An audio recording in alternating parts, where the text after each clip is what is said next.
അമ്മയുടെ മാധ്യസ്ഥത്തിലാണ് നമ്മൾ ഒരുമിച്ച് കൂടിയിരിക്കുന്നത്. ദൈവത്തിന് എങ്ങനെയും നമ്മുടെ വിഷയത്തിൻ്റെ മേലെ ദൈവികമായ ഒരു തീരുമാനം ഉണ്ടാക്കാൻ കഴിയുക. ഏത് തരത്തിലാണെങ്കിലും ദൈവം ഒരു തീരുമാനം ഉണ്ടാക്കിയാലും മതി. അത് നെഗറ്റീവ് ഓർ പോസിറ്റീവ്, രോഗം എന്തോ എന്നെ പിടിച്ചോട്ടെ, നമ്മുടെ വിഷയത്തിൽ ദൈവം ഇടപെടണം. എനിക്ക് തോന്നുന്നത് കുറച്ചുകൂടി ഓപ്പണായിട്ടുള്ള ഒരു സത്യസന്ധമായിട്ടുള്ളൊരു നിലപാടതാണ്. ദൈവം എൻ്റെ വിഷയത്തിൽ ഇടപെടണം. What ever may be the effect, അതിൻ്റെ ഇഫക്റ്റ് എന്തോ ആയിക്കോട്ടെ, അത് ചിലപ്പോഴും ആദ്യം നെഗറ്റീവാകാം, അതിനുശേഷം അത് പോസിറ്റീവായിട്ട് വരാം. അതെല്ലാം ദൈവത്തിൻ്റെ ജ്ഞാനത്തിൻ്റെയും പരിപാലനത്തിൻ്റെയും ഭാഗമാണ്. മാനുഷികമായിട്ട് നമ്മൾ അതിനെ കാണേണ്ട കാര്യമില്ല. പക്ഷേ ദൈവം ഇടപെടണം. എന്നൊരു കാര്യം വ്യക്തമാണല്ലോ. ഉടമ്പടി പോലെ ദൈവത്തിൻ്റെ ഇടപെടൽ സുനിശ്ചിതമാക്കുന്ന ഒരു ആധ്യാത്മിക പദ്ധതി നമ്മുടെ അറിവിലില്ല. അത്രയും സുനിശ്ചിതമായ രീതിയിലാണ് ദൈവം ഉടമ്പടിയിൽ നമ്മൾ ആ ഉടമ്പടിയുടെ സ്പിരിറ്റ് ഉൾക്കൊള്ളുകയാണെങ്കിൽ, ഇവിടെ ഒരു പ്രോബ്ലം ഉള്ളത് എന്താ, ഉടമ്പടി ചെയ്യുന്നുണ്ട് എല്ലാവരും, പക്ഷേ what is spirit of the covenant? ഉടമ്പടിയുടെ സ്പിരിറ്റ് എന്താണ്? ഉടമ്പടിയുടെ സ്പിരിറ്റ് നിന്നെ സ്നേഹിക്കുന്ന ദൈവത്തിന് വേണ്ടി ജീവിക്കാനുള്ള ഒരു മനസ്സിൻ്റെ സമർപ്പണമാണ്. ശ്രദ്ധിക്കട്ടെ. ഹല്ലേലൂയ, ഹല്ലേലൂയ, ഹല്ലേലൂയ, ഹല്ലേലൂയ. യേശുവേ നന്ദി. ഹല്ലേലൂയ, ഹല്ലേലൂയ, ഹല്ലേലൂയ, ഹല്ലേലൂയ, ആമേൻ. ബേസിക്കായിട്ട് നമ്മൾ വിശ്വാസി എന്താണ് ആർജിക്കേണ്ടത്? വിശ്വാസം ഒരു ദൈവാർജിതമായിട്ടുള്ളൊരു മാർഗമാണ്, ദൈവത്തെ ആർജിക്കാനുള്ള ഒരു മാർഗമാണ്. വിശ്വാസി ബേസിക്കായിട്ട് എന്താണ് ആർജിക്കേണ്ടത്? ഏത് കാലാവസ്ഥയിലും ദൈവത്തിൻ്റെ ഹിതത്തിൽ സന്തോഷിക്കാനുള്ള ആർജവം ഉണ്ടാകണം. ഏത് കാലാവസ്ഥ, ഇപ്പം വർഷം വന്നു, നമ്മൾ വർഷത്തെ ഒത്തിരി സ്നേഹിക്കുന്ന ആൾക്കാരുണ്ട്. മൺസൂൺ ഒത്തിരി സ്നേഹിക്കുന്നവരുണ്ട്. എല്ലാവരും വർഷം നമ്മൾ ഈ വെള്ളത്തിൽ കിടക്കുന്ന കാരണം, പ്രളയവും പരാധീനതയൊക്കെ കാരണം നമുക്ക് വർഷം എന്ന് പറയുമ്പോൾ ആൾക്കാർക്ക് ഭയങ്കര സങ്കടമാണ്. പ്രത്യേകിച്ച് കൊച്ചു പെരകളിലൊക്കെ താമസിക്കുന്നവർക്ക് ചിലവരുടെ ചോറ് തിന്നുകൊണ്ടിരിക്കുന്ന സമയത്ത് ചോറ്റുപാത്രത്തിൽ വെള്ളം വീഴും. എൻ്റെ കുഞ്ഞുനാളിൽ അങ്ങനെ സംഭവിച്ചിട്ടുണ്ട്, ഞാൻ ഇന്ന് ഓർക്കുന്നുണ്ട്. അപ്പോൾ എൻ്റെ കുഞ്ഞു ഓർമ്മകളൊക്കെ വർഷത്തെ അത്ര കണ്ട് സ്വാഗതം ചെയ്യുന്നതല്ല. നാട്ടിൽ മുഴുവനും വെള്ളമായിരിക്കും. അത് ഒരു 4 മാസമൊക്കെ ഇങ്ങനെ എപ്പോഴും ഇങ്ങനെ വെള്ളത്തിൽ നീന്തി നടക്കേണ്ടി വരും. പറമ്പിൽ കര കാണത്തില്ല, കാരണം തോടെന്നല്ലേ സ്ഥലം, തോടാണ് മുഴുവനും. അപ്പം അത് വർഷത്തിങ്ങനെ നിറഞ്ഞു കിടക്കും. പിന്നെ കാലിൽ ചൊറി, അതുപോലെ തന്നെ വളങ്കടി. ഇപ്പോഴൊക്കെ വളങ്കടി ഇല്ലല്ലോ, പണ്ട് വളങ്കടി ഉണ്ടായിരുന്നു, ഇപ്പോഴും ചിലയിടത്തൊക്കെ ഉണ്ട് വളങ്കടി. അതിങ്ങനെ കാലൊക്കെ ഇങ്ങനെ വിണ്ട് കീറി പഴുത്തിരിക്കും. രാത്രി കൊണ്ടുവന്ന് മണ്ണെണ്ണ വിളക്കേ വെച്ചോളും. കാല് നീട്ടി മണ്ണെണ്ണ വിളക്ക്, കാര്യം കടിച്ചിട്ടേ വേദനിച്ചിട്ട് ചൊറിഞ്ഞിട്ട് അവസാനം മണ്ണെണ്ണ വിളക്കായിരിക്കുമല്ലോ അന്ന് ഉപയോഗിക്കണത്. അപ്പോൾ ആ മണ്ണെണ്ണ വിളക്കെ കാല് കാണിച്ചു കൊടുക്കും. 40 കൊല്ലം മുമ്പുള്ള 60 കൊല്ലം മുമ്പുള്ള ചരിത്രമാണ് പറയണത്. അപ്പോൾ വർഷം എന്ന് പറയുമ്പോൾ നമുക്ക് നമ്മുടെ മനസ്സിൽ എന്തോ ഒരു വലിയ സങ്കടം വരും. മഞ്ഞുകാലത്ത് ചുമയും പനിയും കൊരയുമായിട്ട് വേറൊരു സങ്കടം. അതെന്നാലും മഞ്ഞുകാലം കുറച്ചൊരു മെച്ചമാണ്. വേനൽക്കാലത്ത് കൊടും ചൂടാണ്, ശരിക്കും പറഞ്ഞാൽ കൊടും ചൂടാണ്. എന്നാലും രാവിലെയും വൈകുന്നേരവും വലിയ കുഴപ്പമില്ല. രാത്രി കിടക്കുമ്പോൾ ചൂടാണ്. ഇപ്പോൾ ഒരു കാലാവസ്ഥയും അങ്ങനെ ഫുള്ളായിട്ട് ബെറ്റർ അല്ലല്ലോ, ആണോ? ഒരു കാലാവസ്ഥയും ഫുള്ളായിട്ട് മെച്ചമാണെന്ന് പറയാൻ പറ്റുക. താരതമ്യേന മോശമല്ല, നോട്ട് ദാറ്റ് ബാഡ്, അങ്ങനെ പറയാൻ പറ്റത്തുള്ളൂ.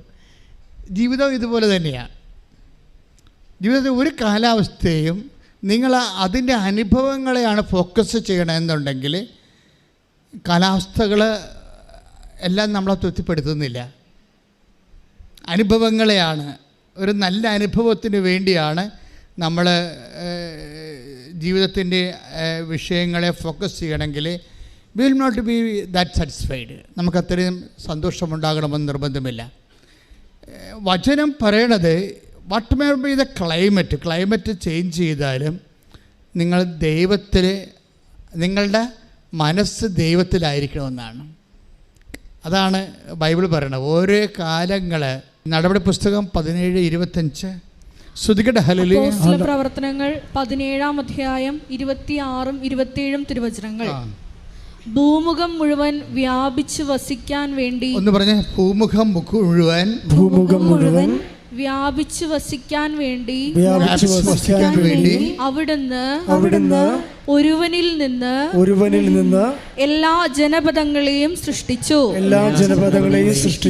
അവർക്ക് വിഭിന്ന കാലങ്ങളും വാസഭൂമികളും നിശ്ചയിച്ചു കൊടുത്തു. കണ്ണീരാകാം, സന്തോഷമാകാം. അപ്പോഴ് ആ കാലത്തിൽ കൂടെ കണ്ണീരിന് പ്രാധാന്യം കൊടുത്തിട്ട് കാലത്തെ സമീപിക്കരുത്. സന്തോഷത്തിന് പ്രാധാന്യം കൊടുത്തിട്ട് കാലത്തെ സമീപിക്കരുത്. പിന്നെ ആർക്ക് പ്രാധാന്യം കൊടുക്കണം? ദൈവത്തിന് പ്രാധാന്യം കൊടുക്കണം. കൈയടിച്ച് കർത്താവിനെ സ്തുതിക്കുക. ഞങ്ങളുടെ ജീവിതത്തിൽ മാത്രം ലക്ഷ്യം വെച്ച് ആരാധനയിലൂടെ അഭിഷേകം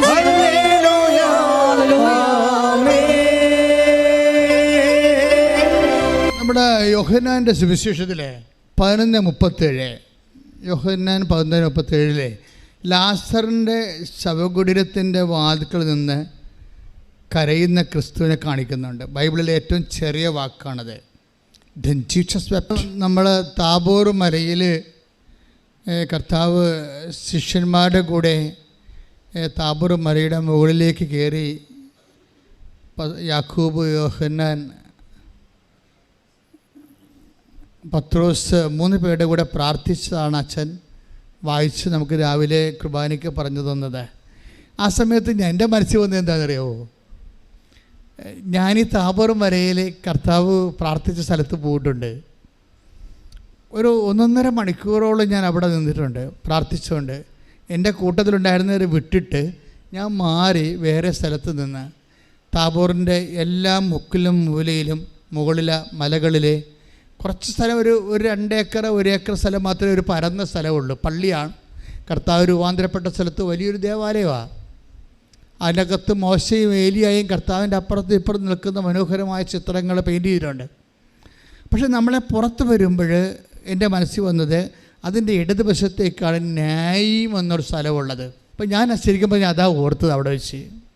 ആ പട്ടണങ്ങളൊക്കെ ഏറെക്കുറെ എനിക്ക് ഞാൻ പണ്ട് പഠിച്ചിട്ടുള്ള കാരണം എനിക്ക് അറിയാം. താബോറിൻ്റെ ഓരോ സ്ഥലത്ത് എവിടെയാണ് ഹെർമോൺ. ഞാൻ ഹെർമോൺ കിഴക്ക് ഹെർമോണിലേക്ക് നോക്കുമ്പോൾ അവിടെ മഞ്ഞ് പോലെ ഇങ്ങനെ ഷാഡോ ചെയ്ത് കിടക്കുന്ന സ്ഥലം. ഇടതുവശത്ത് താഴേക്ക് നോക്കുമ്പോൾ നായിം പട്ടണം. ഈ നായിം പട്ടണത്തിൽ ഒരിക്കൽ കർത്താവ് നടന്നു വരുന്ന, കർത്താവ് ഇങ്ങനെ വഴിയിലേക്ക് കയറി വരുമ്പോൾ ഒരു ശവപ്പെട്ടി വരുന്നു. ഉടനെ ബൈബിൾ പറയണത് ശവപ്പെട്ടിയിൽ ഉള്ള ആൾ ഒരു വിധവയുടെ ഏക മകനാണ്. അത് കർത്താവ് മനസ്സിലാക്കി. ആ ശവപ്പെട്ടിയിൽ മരിച്ചു കിടക്കുന്ന യുവാവ് ഒരു വിധവയുടെ മകനാണെന്ന് കർത്താവ് മനസ്സിലാക്കി. ആരും പറഞ്ഞതല്ല, ഈശോ ദൈവമായതുകൊണ്ട് മനസ്സിലാക്കി. പിന്നെ ഈശോ മനസ്സിലാക്കിയത് ഏക മകനാണെന്ന് മനസ്സിലാക്കി. ചെറുതല്ല വിഷയം നിസ്സാരമല്ല. നീ ഇവിടെ ഇരിക്കുന്നുണ്ടെങ്കിൽ നിൻ്റെ ഡീറ്റെയിൽസ് കർത്താവ് മനസ്സിലാക്കുന്നുണ്ട്. എന്തുകൊണ്ടാണ് ഇത്രയും ആൾക്കാർ ഓരോ ദിവസവും സാക്ഷ്യം പറയണത്? നമ്മുടെ അൾത്താരയിൽ എന്തെല്ലാം കാര്യങ്ങൾക്കാണ് സാക്ഷ്യം പറയുന്ന ആൾക്കാർ. ദാറ്റ് മീൻസ് നിൻ്റെ ഡീറ്റെയിൽസ്, നിൻ്റെ അവസ്ഥ എന്താണെന്ന് എല്ലാം ഈശോ ഇങ്ങനെ സ്കാൻ ചെയ്ത്, നമ്മുടെ ഏറ്റവും കൂടുതൽ സ്കാനിങ് റിപ്പോർട്ടുള്ള കർത്താവിൻ്റെ കയ്യിലാണ്. ഡീറ്റെയിൽസ് എല്ലാം ഉണ്ട്. അതുകൊണ്ടാണ് ഈ വിധവയുടെ ഈ ശവമായി കിടക്കുന്ന മകൻ, ആ വിധവയുടെ ഭർത്താവ് മരിച്ചുപോയൊരു സ്ത്രീയുടെ മകനാണ്. അതല്ല നമുക്ക് സങ്കടപ്പെടുന്നത്, അതിൽ വേറെ ഇനി അവൾക്ക് ഭക്ഷണം കൊടുക്കാനോ വേറെ എടുത്ത് കൊടുക്കാനോ ആരുമില്ല എന്ന് കണ്ടാലേ കർത്താവ് വല്ലാത്തൊരവസ്ഥയിലാകും. നമ്മൾക്ക് ആരുമില്ല എന്ന് കണ്ടാൽ. പക്ഷെ നമ്മളത് അംഗീകരിക്കണമെന്ന് മാത്രമേ ഉള്ളൂ. നമ്മുടെ ഇവിടെ പ്രശ്നം നമ്മളിതെല്ലാം എല്ലാവരും ഉണ്ടെന്നും ധരിച്ച് നമ്മുടെ ഏറ്റവും വലിയ അപകടം അതാണ്. ഞാൻ എൻ്റെ കൊച്ചച്ഛനോട് ക്ലിയറച്ചനോട് പറഞ്ഞതിന് നമ്മളൊക്കെ വിശുദ്ധരാണെങ്കിൽ മാതാപിതാക്കന്മാർ മരിക്കണമെന്ന് ഞാൻ പറഞ്ഞായിരുന്നു. അച്ഛൻ ഞെട്ടിപ്പോയി. കാര്യം എന്താണെന്ന് വെച്ച് കഴിഞ്ഞാൽ നമ്മൾ രക്തസാക്ഷിയാകാൻ നമ്മുടെ മാതാപിതാക്കന്മാർ സമ്മതിക്കുമോ? ഒരിക്കലും ഇല്ല. അവർ ജീവിച്ചിരിക്കുമ്പോൾ നമുക്ക് കർത്താവിൻ്റെ രക്തസാക്ഷിയാകാൻ പറ്റത്തില്ല. ഞാൻ ആ അർത്ഥത്തിലാണ് പറഞ്ഞത്. നമുക്ക് കർത്താവിന് വേണ്ടി കമ്മിറ്റഡ് ആകണം.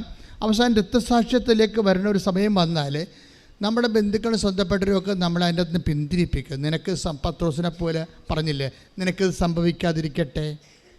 അപ്പോൾ മാതാപിതാക്കന്മാർ പോലും കർത്താവ് സാത്താനെന്ന് വിളിച്ചെന്ന് വരും. സാത്താനെ, നീ ദൈവിക കാര്യങ്ങളല്ല അന്വേഷിക്കണത്, മാനുഷിക കാര്യം, നീ എൻ്റെ പിന്നിൽ പോകാൻ പറയും. ക്രിസ്തു അതിനു വേണ്ടി മാത്രം പോകുന്നയാളാണ്. നമ്മുടെ ജീവിതം മൊത്തം സമർപ്പിക്കാൻ വേണ്ടി മാത്രം പോകുന്നത് കൊണ്ടാണ് ക്രിസ്തു നമ്മളെയും അതുപോലെ കാണുന്നത്. ഇപ്പം നിങ്ങൾ ക്രിസ്തുവിനെ എന്തുമാത്രം സഹോദരങ്ങളെ ജോലി, വീട്, വിവാഹം ചോദിക്കണതൊക്കെ ഈശോ തന്ന് നിന്നെ അനുഗ്രഹിക്കുകയാണ്. അപ്പോൾ നീ ക്രിസ്തുവിനെ ദൈവമാണെന്ന് അംഗീകരിക്കുകയും ചെയ്യുന്നു. അതുകൊണ്ട് കഥയൊന്നുമില്ല. എന്താ കാര്യം? ബൈബിൾ എന്താ പറയണത്? സാത്താനും ക്രിസ്തുവിനെ ദൈവമായിട്ട് അംഗീകരിക്കുന്നുണ്ട് ഇല്ലേ? 2:19 എടുത്തേ, യാക്കോബിൻ്റെ ലേഖനം. ശ്രദ്ധിക്കട്ടെ. ഹല്ലേലൂയ, ഹല്ലേലൂയ, ഹല്ലേലൂയ. യേശുവേ നന്ദി, യേശുവേ സ്തുതി, യേശുവേ ആരാധന, ആരാധന, ആരാധന. ഹല്ലേലൂയ, ഹല്ലേലൂയ, ഹല്ലേലൂയ, ഹല്ലേലൂയ. യാക്കോബ് 2:19 ദൈവം ഏകനാണെന്ന് നീ വിശ്വസിക്കുന്നു. ദൈവം ഏകനാണെന്ന് നീ വിശ്വസിക്കുന്നു. ദൈവം ഏകനാണെന്ന് നീ വിശ്വസിക്കുന്നുവോ? അത് നല്ലത് തന്നെ, അത് നല്ലത് തന്നെ. പിശാചുക്കളും അങ്ങനെ വിശ്വസിക്കുന്നു. പിശാചുക്കളും അങ്ങനെ വിശ്വസിക്കുന്നു. അവർ ഭയന്ന് വിറയ്ക്കുന്നു. ദൈവം ഏകനാണെന്ന് പിശാചുക്കളും വിശ്വസിക്കുന്നു. ഈ പിശാചുക്കളുടെ വിശ്വാസത്തിൻ്റെ നിലവാരത്തിൽ തന്നെയാണ് നമ്മളെങ്കിൽ നമ്മുടെ വിശ്വാസത്തിന് ദൈവം വലിയ പ്രാധാന്യം കൊടുക്കണില്ല. മനസ്സിലായില്ലേ? ആദ്യം ഈ പത്രോസ് പിശാചുക്കളുടെ വിശ്വാസത്തിൻ്റെ നിലവാരത്തിലായിരുന്നു. പത്രോസിൻ്റെ പ്രശ്നം അതാണ്. പത്രോസിൻ്റെ വിശ്വാസം വലിയ വിശ്വാസം ഉണ്ടെങ്കിലും പെട്ടെന്ന് ഒരു പ്രയാസകരമായ സാഹചര്യത്തെക്കുറിച്ച് ഈശോ പറയുമ്പോൾ പെട്ടെന്ന് വിശ്വാസത്തിൻ്റെ നിലവാരത്തിൽ, പിശാചിൻ്റെ നിലവാരത്തിലേക്ക് നമ്മുടെ വിശ്വാസം വരും. പത്രോസിന് വന്നതാണ്. എന്താ ഈശോ പറഞ്ഞത്? മനുഷ്യപുത്രൻ ശത്രുകരങ്ങളിൽ ഏൽപ്പിക്കാൻ പോകുന്നു, അവരവനെ പീഡിപ്പിക്കും, അവരവനെ വധിക്കും, 3-ാം ദിവസം അവൻ ഉയർത്തെഴുന്നേൽക്കും. അത് പത്രോസ് ശ്രദ്ധിച്ചില്ല. വധിക്കും എന്ന് മാത്രമേ ശ്രദ്ധിച്ചുള്ളൂ. പ്രയാസങ്ങൾ ഉണ്ടാകും എന്നാണ് പത്രോസ് കേട്ടത്. പ്രയാസങ്ങൾ ഉണ്ടാവുമെന്ന് കേട്ടപ്പോൾ തന്നെ പത്രോസിൻ്റെ വിശ്വാസം പിശാചിൻ്റെ നിലവാരത്തിലേക്ക് വന്നു. അതാണ് ഈശോ പറഞ്ഞത്. നിങ്ങൾ ഓർക്കുക, പ്രയാസങ്ങൾ വരുന്നുവെന്ന് വിശ്വസിച്ചുകൊണ്ട് വരുന്നുവെന്ന് നിങ്ങൾ അറിയുമ്പോൾ നിങ്ങളുടെ വിശ്വാസത്തിൽ താഴ്ച ഉണ്ടായാൽ നിങ്ങൾ പിശാചിൻ്റെ വിശ്വാസത്തിലേക്ക്, നിലവാരത്തിലേക്ക് താഴുകയാണ് ചെയ്യണത്. You got the point. Take the word of God. സത്താനെ, നീ എൻ്റെ പിന്നിൽ പോകും. ശ്രദ്ധിക്കട്ടെ. ഹല്ലേലൂയ. മർക്കോസ് 8:33. മർക്കോസ് 8:33. യേശു പിന്തിരിഞ്ഞു നോക്കിയപ്പോൾ ശിഷ്യന്മാർ നിൽക്കുന്നത് കണ്ട് യേശു പിന്തിരിഞ്ഞു നോക്കിയപ്പോൾ ശിഷ്യന്മാർ നിൽക്കുന്നത് കണ്ട് പത്രോസിനെ ശാസിച്ചുകൊണ്ട് പറഞ്ഞു, സാത്താനേ, നീ എന്റെ മുമ്പിൽ നിന്ന് പോകൂ. നിന്റെ ചിന്ത ദൈവികമല്ല, മാനുഷികമാണ്. അതായത് ഏതെങ്കിലും ഒരു സമയത്ത് നമ്മുടെ ജീവിതത്തിൻ്റെ തകർച്ചകളെ യേശുവിനെ മാറ്റി നിർത്തിക്കൊണ്ട് നമ്മൾ സമീപിക്കാൻ തുടങ്ങിയാൽ നമ്മുടെ ചിന്ത പക്കാ മാനുഷികമാകും. പക്കാ മാനുഷികമായ ചിന്താഗതിയോട് ജീവിക്കുന്ന ഒരാളെ മുമ്പിൽ നിർത്തിക്കൊണ്ടു പോകാൻ യേശുവിന് പറ്റത്തില്ല. അയാളെ പുറകിൽ പോകണം. അതാണ് പ്രശ്നം. അതാ നീ എൻ്റെ മുമ്പിൽ നിന്ന് പോകാൻ പറയും. പക്ക മാനുഷികമായ എല്ലാ കാര്യങ്ങൾക്കും നമുക്ക് എന്നാ തടയും? നമുക്ക് എന്നെ കിട്ടും. നീ ഉടമ്പടി എടുത്താണല്ലോ, അത് പുതുക്കിയതാണല്ലോ, എന്നിട്ടും PR കിട്ടിയില്ലല്ലോ.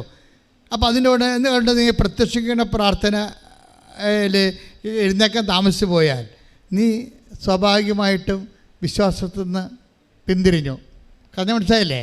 ഇപ്പം നീ ഇപ്പോൾ 2 പ്രാവശ്യം ഉടമ്പടി പുതുക്കി, എന്നിട്ടും നിനക്ക് എന്താണ് PR ആയില്ല, PR ഒത്തില്ല, അല്ലെങ്കിൽ വസ്തു വിറ്റില്ല. അതോടുകൂടി നീ പിറ്റേ ദിവസം എന്താ ചെയ്യണത്? ആ പ്രത്യക്ഷിക്കുന്ന പ്രാർത്ഥന ചെല്ലേണ്ടത് പണ്ടത്തെ ആ ഉസ്സിരി കാണിക്കണില്ല. എഴുന്നേക്കാൻ താമസിച്ചു പോയി. നിങ്ങൾക്കറിയാമല്ലോ, പ്രത്യക്ഷിക്കുന്ന പ്രാർത്ഥന എഴുന്നേക്കാൻ താമസിച്ചു പോയാൽ ഉടമ്പടിയിൽ നിങ്ങൾ പുറത്താകും. നിങ്ങൾക്ക് അവർക്ക് എപ്പോഴെങ്കിലും ചെല്ലാൻ മതി, എപ്പോഴെങ്കിലും ചെല്ലാൻ പോരാ. 5:30 to 6:30 എൻ്റെ ടൈം, മാക്സിമം 5:30 എൻ്റെ ടൈം. അതെന്താ കാര്യം? അത് ബൈബിൾ അനുസരിച്ച് സെറ്റ് ചെയ്തിരിക്കുകയാണ്. ആ 119, 147 എടുത്തേ വചനം, സങ്കീർത്തനം 119, 147. ശ്രുതിക്കട്ടെ. ഹല്ലേലൂയ, ഹല്ലേലൂയ, ഹല്ലേലൂയ, ഹല്ലേലൂയ. 119-ാം സങ്കീർത്തനം 119-ാം സങ്കീർത്തനം 147-ാം തിരുവചനം. 147-ാം തിരുവചനം. അതിരാവിലെ എന്ന് പറഞ്ഞാൽ എത്രയാണ്? ഒരു 5:30 മണിയെങ്കിലും അല്ലേ? അതാണ് അതിരാവിലെ ഞാൻ ഉണർന്ന് സഹായത്തിനു വേണ്ടി നിലവിളിക്കുന്നു. ഞാൻ അങ്ങയുടെ വാഗ്ദാനത്തിൽ പ്രത്യാശ അർപ്പിക്കുന്നു. അപ്പോൾ ഉടമ്പടി നീ പ്രത്യാശ അർപ്പിക്കണം എപ്പോഴാണ്? അതിരാവിലെയാണ്. അതാണ് പ്രത്യക്ഷിക്കുന്ന പ്രാർത്ഥന 5:30 എന്ന് പറയണത്. 5:30 to 6:30 എന്ന് വെച്ച് കഴിഞ്ഞാൽ മടിച്ചുകൾക്ക് കൂടി, കുറച്ച് മടിച്ചുകളെ കൂടി അഡ്രസ്സ് ചെയ്തുകൊണ്ടാണ് 6:30 എന്ന് പറയണത്. ശരിക്കും 5:30 5:30 അതിനുള്ളിൽ ഒരു 6 മണിയാകുമ്പോൾ നമ്മൾ കുളിച്ച് ഫ്രഷായി പ്രത്യക്ഷിക്കുന്ന പ്രാർത്ഥന. കാര്യം ആ വചനം ഒന്നിന് വായിച്ച് അതിരാവിലെ ഞാൻ ഉണർന്ന് സഹായത്തിനു വേണ്ടി നിലവിളിക്കുന്നു. ഞാൻ അങ്ങയുടെ വാഗ്ദാനത്തിൽ പ്രത്യാശ അർപ്പിക്കുന്നു. ഞാൻ അങ്ങയുടെ വാഗ്ദാനത്തിൽ പറഞ്ഞേ, ഞാൻ അങ്ങയുടെ വാഗ്ദാനത്തിൽ പ്രത്യാശ അർപ്പിക്കുന്നു. അപ്പോൾ എന്തെല്ലാം കാര്യങ്ങൾക്കാണ് വാഗ്ദാനം ഉള്ളത്? ഓൾമോസ്റ്റ് ഓൾ തിങ്സിന് വാഗ്ദാനമാണ്. എല്ലാത്തിനും, ജീവിതത്തിൻ്റെ എല്ലാ കാര്യങ്ങൾക്കും വാഗ്ദാനമുണ്ട്. ജീവിതത്തിൻ്റെ എല്ലാ കാര്യങ്ങൾക്കും. നമ്മുടെ ഈ സാക്ഷ്യങ്ങളുടെ വെറൈറ്റി കേട്ടാൽ മനസ്സിലാകും. ജീവിതത്തിൻ്റെ എല്ലാ കാര്യങ്ങൾക്കും വാഗ്ദാനമുണ്ട്. ആ വാഗ്ദാനം എന്താണ്? വാഗ്ദാനം എന്ന ഉടമ്പടിക്ക് ബൈബിളിൽ പല പേരാ പറയണത്. വാഗ്ദാനം എന്ന് പറയും, കൽപ്പന എന്ന് പറയും, നിബന്ധന എന്ന് പറയും, നിയോഗമെന്ന് പറയും, ഉടമ്പടി എന്ന് പറയും. അപ്പം ഞാൻ അങ്ങയുടെ വാഗ്ദാനത്തെ പ്രത്യാശ അർപ്പിക്കണമെന്ന് വെച്ചാൽ ഞാൻ അങ്ങുമായിട്ട് ചെയ്ത ഉടമ്പടിയിൽ പ്രത്യാശ അർപ്പിക്കുന്നു. ആ പ്രത്യാശ അർപ്പിക്കുന്നത് കൊണ്ടാണ് ഞാൻ അതിരാവിലെ എഴുന്നേക്കുന്നത്. അല്ലെങ്കിൽ എനിക്ക് 10 മണിക്ക് എഴുന്നേറ്റാൽ മതിയായിരുന്നു. പിടിയിട്ടില്ല. അപ്പോൾ അത് പ്രത്യാശയുടെ ബന്ധം. നീ രാവിലെ എഴുന്നേൽക്കുന്നത് പ്രത്യാശയുമായിട്ടാണ് ബന്ധം കിടക്കുന്നത്. അപ്പം നിങ്ങൾക്ക് ഇഷ്ടമുള്ളപ്പോൾ കിടന്നിട്ട് ഇഷ്ടമുള്ളപ്പോൾ എഴുന്നേക്കാൻ പറ്റത്തില്ല. പ്രത്യാശ ഇല്ലാത്തവരാ. ഇഷ്ടമുള്ളപ്പോൾ കിടന്ന് ഇഷ്ടമുള്ളപ്പോൾ എഴുന്നേക്കാൻ പറ്റത്തില്ല. നിങ്ങൾക്ക് വചനത്തിൽ ഉടമ്പടി പ്രത്യാശ ഉള്ളവർ അതിരാവിലെ എഴുന്നേൽക്കണമെങ്കിൽ നേരത്തെ ജീവിത പങ്കാളിക്ക് ഒക്കണില്ല. ഇപ്പോൾ ഇങ്ങനെ നിന്ന് പോകുവാന്ന് വിചാരിച്ചപ്പോഴേ അവൻ്റെ മനസ്സിൻ്റെ സമനില വിട്ട പോലെയൊക്കെ അവൻ സംസാരിക്കണം. നിങ്ങളിതൊക്കെ മനസ്സിലാകുന്നുണ്ടോ? ഇതൊക്കെ ദുരന്തമാണ്. ശരിക്കും എന്തുമാത്രം ദുരന്തമാണ്. അപ്പോൾ പെങ്ങൾക്കത് മനസ്സിലായി. അതായത് ആങ്ങളയ്ക്ക് ജീവിത പങ്കാളിയെ കിട്ടാത്ത, വിവാഹം കഴിക്കാൻ പറ്റാത്തത് കൊണ്ട് അവന് മനസ്സ് വേദനിച്ചിട്ട് അവനിങ്ങനെ സമനില തെറ്റിയ പോലെയൊക്കെ എല്ലാവരോടും എടുത്തു ചാടും, എല്ലാവരോടും കോപിക്കും. തൊട്ടാൽ അവൻ വഴക്കുണ്ടാക്കി അവസാനിക്കത്തുള്ളത്. ഒന്നും പിടിക്കണില്ല, ഭക്ഷണം പിടിക്കണില്ല, വസ്ത്രം തേക്കണ പിടിക്കണില്ല. അപ്പോൾ ഇങ്ങനെ പിടിക്കാതെ വരുമ്പോൾ നിങ്ങൾക്കറിയാം അത് ആ വിഷയം അതല്ല, വേറെ എന്തോ വിഷയമാണെന്നൊക്കെ മനസ്സിലായി. പക്ഷേ പെങ്ങളത് പെട്ടെന്ന് ക്യാച്ച് ചെയ്ത് അവനെ വിവാഹം കല്യാണം വെക്കാത്ത വന്നു. ഒരു പെണ്ണ് അവനെ പിടിക്കണില്ല, അതാണ് പ്രശ്നം. അവന് പിടിക്കണ പെണ്ണുങ്ങൾക്ക് പിടിക്കത്തില്ല. എന്ത് ദിവസം ഇങ്ങനെ നീട്ടിക്കൊണ്ട് പോവുകയാണ്. അപ്പോഴുടനെ ആൻസി പറഞ്ഞു ഉടമ്പടി എടുത്തില്ല. ആൻസി ഉടമ്പടി എടുത്ത കാരണം ആൻസിക്ക് ഒരു ധൈര്യമുണ്ട്. ആൻസി അമ്മയോട് പറഞ്ഞു, അമ്മേ ഇന്ന് അവൻ്റെ അവസ്ഥ കണ്ട, അവൻ പിച്ചിപ്പയും പറയാൻ കണ്ടില്ലേ, അവൻ്റെ സമനില എനിക്ക് സഹിക്കാൻ പറ്റുന്നില്ല. അവൻ നാളെ മറ്റന്നാളെ പോവുകയാണ് ലീവും കഴിഞ്ഞ്. ലീവ് ഇക്കാലം ലീവ് മുഴുവൻ ഇവിടെ നിന്നിട്ട് അവന് പെണ്ണ് കിട്ടിയില്ല. അവൻ പോവുകയാണ്. ഇനി അവൻ എപ്പോൾ വരാനാ? വന്നാൽ തന്നെ അവൻ ഇപ്പം തന്നെ ഇത് അവസ്ഥയെങ്കിൽ എന്ത് അവസ്ഥയായിരിക്കും? അതുകൊണ്ട് അമ്മയോട് എനിക്ക് ഒന്നേ പറയാനുള്ളൂ, ഇന്ന് രാത്രി അമ്മ അവന് പെണ്ണിനെ കൊടുക്കണമെന്ന് പറയും. ഇന്ന് രാത്രി അവനുള്ള പെണ്ണിനെ എവിടെയാണ് ഉള്ളത്, അമ്മ അവന് അതിനൊരു അടയാളം കൊടുക്കണമെന്ന് പറയും. അപ്പോൾ അത്രയും സ്വതന്ത്രമായിട്ട് അമ്മയോട് സംസാരിക്കുകയാണ്. എന്നിട്ട് അവൾ മാറി കിടന്നുറങ്ങും. അപ്പോൾ അമ്മ അവൾ ഉറങ്ങണ സമയത്താണ് അമ്മ പറയും, നീ പറഞ്ഞ കാര്യം സെറ്റായിട്ടുണ്ടെന്ന് പറയും. അത് അമ്മ ഇങ്ങനെ നമ്മോട് സംസാരിക്കുക, അത് രസമാണ്. അതായത് അമ്മ ഇവളോട് പറയും, ഈ രാത്രി തന്നെ ഈ വിഷയത്തിൽ തീരുമാനം ഉണ്ടായിട്ടുണ്ട്. ഇവൾ സ്വരം കേൾക്കണ പോലെ അത് അവൾ ആന്തരിക ആത്മാവിൽ മനസ്സിലാക്കും. ഈ കൃപാസന അമ്മയുടെ ഒരു രീതി അതാണ്. അത് ഡയറക്റ്റാണ് സംസാരിക്കുക. കാണേണ്ട പാട്ടിൽ വന്ന് കാണും, സംസാരിക്കേണ്ട പാട്ടിൽ വന്ന് സംസാരിക്കും. അന്തരക്കരണം കൊണ്ട് നമ്മളത് കേൾക്കും, അന്തജ്ഞാനം കൊണ്ടത് തിരിച്ചറിയും നമ്മൾ. ഇങ്ങനെ നമ്മൾ ഇന്ന് വരെ ഞാൻ എൻ്റെ ജീവിതത്തിൽ അനുഭവിക്കാത്ത തരത്തിലുള്ള സാക്ഷ്യങ്ങളാണ് ആൾക്കാർ പറയണത്. അപ്പോൾ അമ്മ അവളോട് പറയും, ഇന്ന് രാത്രി ഈ വിഷയം സെറ്റ് ചെയ്യുമെന്ന് പറയും. അപ്പോൾ അതൊക്കെ സമാധാനത്തിൽ ഇവിടെ കിടന്നുറങ്ങും. ഉറങ്ങിയിട്ട് അവളെ കെട്ടിച്ച വീട്ടിൽ നിന്ന് രാവിലെ അവളുടെ സ്വന്തം അമ്മയെ വിളിക്കും. അമ്മ ഇന്നലെ രാത്രി വല്ലതും സംഭവിച്ചാൽ, അമ്മ എന്നോട് പറഞ്ഞായിരുന്നു എന്നുള്ള രീതിയിൽ കാര്യം പറയത്തില്ല. ഇന്നലെ രാത്രി ആങ്ങളുടെ കല്യാണമായിട്ട് വല്ലതും സംഭവിച്ചാൽ, അപ്പോൾ ഉടനെ പറയും, ഇന്നലെ രാത്രി 8:30 കഴിഞ്ഞപ്പോഴൊരു കോൾ ഉണ്ടായിരുന്നു, അവരിങ്ങോട്ട് വിളിക്കുകയാണ് ചെയ്തത്, കല്യാണം കെട്ടിക്കാൻ തയ്യാറാണോ, നിങ്ങളുടെ മകനെ ഞങ്ങളുടെ മകൾക്ക് ആലോചിക്കാൻ തയ്യാറാണോ എന്ന് ചോദിച്ചെന്ന്. അപ്പോഴേ ഇവൾ പറഞ്ഞു, ദാറ്റ്സ് ഓക്കെ, അത് അമ്മയുടെ കേസാണ്, ഇനി അത് കളയണ്ട, ചെയ്തേക്കാമെന്ന് പറഞ്ഞു. ഇനിയൊന്നും അറിയണ്ട, തിരക്കണ്ട, അന്വേഷിക്കണ്ട, നമുക്ക് ചെയ്യാമെന്ന് പറയും. അപ്പോൾ അത് പെട്ടെന്ന് കല്യാണം വിത്തിൻ ഒരു വീക്കിലെ കല്യാണം കല്യാണം നടക്കും. നമ്മൾ എൻ്റെ മക്കളെ ശ്രദ്ധിക്കേണ്ട കാര്യത്തിൽ ചെറുക്കന്മാരും പറയും, പെണ്ണുങ്ങളും പറയും, അല്ല ഞാനെവിടെ പോകാനാണ്, അമ്മ എങ്ങനെ പോയി പ്രാർത്ഥിക്കുക, അവൾക്ക് ചമ്മല, ദൈവത്തോട് അവൾക്ക് ജീവിത പങ്കാളിയെ കിട്ടണില്ലെന്ന് പറയാൻ ചമ്മല. അതാണ് പ്രശ്നം, അതാണ് നിങ്ങളുടെ പ്രശ്നം. നിങ്ങൾക്ക് ദൈവത്തോട് തുറന്ന് പറയാൻ പറ്റണില്ല, അത്ര എളിമയില്ല നിങ്ങൾക്ക്. മര്യാദയ്ക്ക് ചോദിക്കണം വായിട്ട്, അമ്മ എന്താ ഞാൻ ഇങ്ങനെ നിന്ന് പോകാനാണ് അമ്മ ആഗ്രഹിക്കണത്, എൻ്റെ കാര്യത്തിൽ അമ്മയുടെ ഒരു തീരുമാനമൊന്നും ഇല്ലേ എന്ന് ചോദിക്കാനുള്ള ഒരു സ്നേഹം ഉണ്ടാകണം നിങ്ങൾക്ക് ദൈവത്തോട്. നമ്മൾ അതിനു വേണ്ടിയാണ് ഉടമ്പടി എടുത്തിരിക്കുന്നത്. ഉടമ്പടി നിങ്ങൾ ദൈവസ്നേഹത്തേക്ക് വളർത്തണം, വിശ്വാസത്തിലേക്ക് വളർത്തണം, പ്രത്യാശത്തേക്ക് വളർത്തണം. പ്രാർത്ഥിക്കുക, കർത്താവേ ഉടമ്പടിയിലൂടെ ഇതുണ്ട്, ഓരോ വ്യക്തികൾ ദൈവത്തോട് സംസാരിക്കണുണ്ടല്ലേ, അമ്മയോട് തുറന്ന് സംസാരിക്കുകയാണ്. എന്നിട്ട് അവർ തന്നെ സമയം ഫിക്സ് ചെയ്യാൻ, ഇന്ന് രാത്രി അമ്മ ഈ വിഷയം സെറ്റാകണം. അപ്പോൾ എന്നിട്ട് അത് തന്നെയാണ് അവരുടെ വാക്ക് ഏറ്റെടുത്തിട്ടാണ്. നിങ്ങൾക്ക് ഒരു കാര്യം അറിയാമല്ലോ, അമ്മ ദൈവത്തിന് കിട്ടിയ ഒരു അമ്മഭാവമാണ് ശരിക്കും പറഞ്ഞാൽ. പരിശുദ്ധ മറിയം സൃഷ്ടിയാണ്, നമുക്കറിയാം, ദൈവം സൃഷ്ടിച്ച ഒരാളാണ്. പക്ഷേ ദൈവത്തിന് ഇതിലൂടെ കൈവന്ന ഒരു മാതൃഭാവമുണ്ട്, ഭയങ്കര പരിപാലന. ദൈവം അത് അമ്മയിലൂടെ ശരിക്കും നിർവഹിക്കുന്നുണ്ട്. നിങ്ങൾക്കറിയാമല്ലോ ദൈവത്തിൻ്റെ നിലപാടെന്താ? ദൈവത്തിൻ്റെ നിലപാടല്ലല്ലോ അമ്മയുടെ നിലപാട്, രണ്ടും രണ്ടാ. നിങ്ങൾക്ക് മനസ്സിലായില്ലേ? ദൈവത്തിൻ്റെ നിലപാട് ഭയങ്കര ഉയർന്നൊരു നിലപാടാണ്, അമ്മയുടെ നിലപാട് താഴ്ന്ന നിലപാടാണ്. നിൻ്റെ അവസ്ഥയിലേക്ക് താഴ്ന്നു വരൂ. ദൈവം എന്താ പറഞ്ഞിരിക്കണത്? 12:29 വായിച്ച്, ലൂക്കാന്റെ സുവിശേഷം. ശ്രദ്ധിക്കട്ടെ. ഹല്ലേലൂയ ഹല്ലേലൂയ ഹല്ലേലൂയ ഹല്ലേലൂയ ഹല്ലേലൂയ. യേശുവേ നന്ദി, യേശുവേ സ്തുതി. ഹല്ലേലൂയ ഹല്ലേലൂയ ഹല്ലേലൂയ ഹല്ലേലൂയ. യേശുവേ സ്തുതി, ആരാധന. ഹല്ലേലൂയ ഹല്ലേലൂയ ഹല്ലേലൂയ. ലൂക്ക 12:29. എന്ത് തിന്നുമെന്നോ, എന്ത് കുടിക്കുമെന്നോ അന്വേഷിക്കേണ്ട, ആകുലചിത്തരാവുകയും വേണ്ട. ഈ ലോകത്തിന്റെ ജനതകളാണ് ഇതെല്ലാം അന്വേഷിക്കുന്നത്. മനസ്സിൽപ്പിടിച്ചേ. ലൂക്ക 12:29. എന്ത് പറഞ്ഞ? എന്ത് തിന്നുമെന്നോ, എന്ത് കുടിക്കുമെന്നോ വിചാരിച്ച് ആകുലചിത്തരാകേണ്ട. ആരാണിത് അന്വേഷിക്കണം എന്നാ പറയണത്? ഈ ലോകത്തിന്റെ സന്തതികളാണ് ഇതൊക്കെ അന്വേഷിക്കണം. അപ്പോൾ ഇതല്ലേ ക്രിസ്തുവിൻ്റെ ഒരു നിലപാട് കണ്ട? ദൈവികമായ നിലപാട്, ഉയർന്ന നിലപാടാണ്.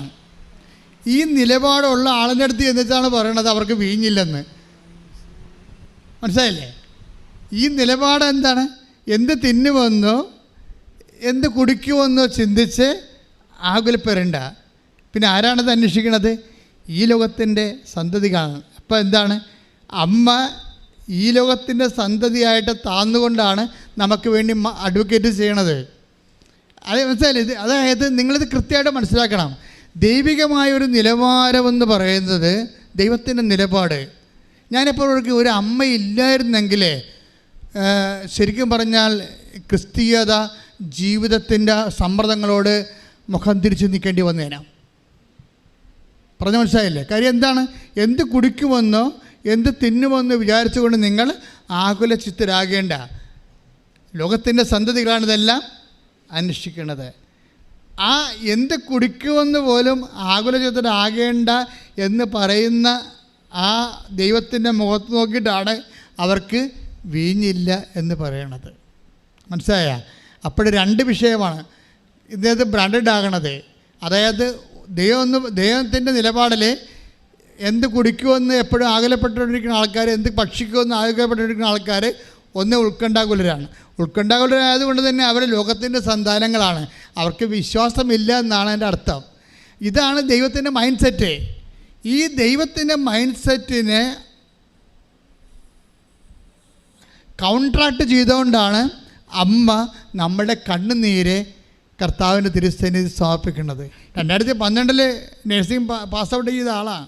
ജീവിതം തീർന്ന് ഇപ്പോൾ ആരാണ്ട് വന്ന് ചോദിക്കുകയാണ്. എന്താ ചോദിക്കണേ? കൂട്ടുകാർ ചോദിക്കുകയാണ്, ആൻസി IELTS ചെയ്തതുകൊണ്ടാണ്. അപ്പം അങ്ങനെ ഒരു ചിന്ത പോലും ഇല്ല, അങ്ങനെ ഒരു ആലോചന പോലും ഇല്ല. ആ ഫീൽഡ് വിട്ടതാണ്, ആ ഫയൽ ക്ലോസ് ചെയ്തതാണ്. ഓർക്കുക, കൃപാസനം മാതാവ് നിൻ്റെ ഓപ്പൺ ചെയ്ത് എല്ലാം ക്ലോസ് ചെയ്ത ഫയൽ പിടിപ്പിക്കും. കാര്യം തന്നെ അവർ അഹ്റോൻ്റെ പുത്രിയാണ്. അഹ്റോൻ്റെ നമുക്കറിയാമല്ലോ, ഒരു പച്ചത്തിരി ഇതിനകത്തുണ്ടല്ലോ ഇല്ലേ? ഉടമ്പടിയിൽ ഒരു പച്ചത്തിരിയുണ്ട്. അതെന്താണ്?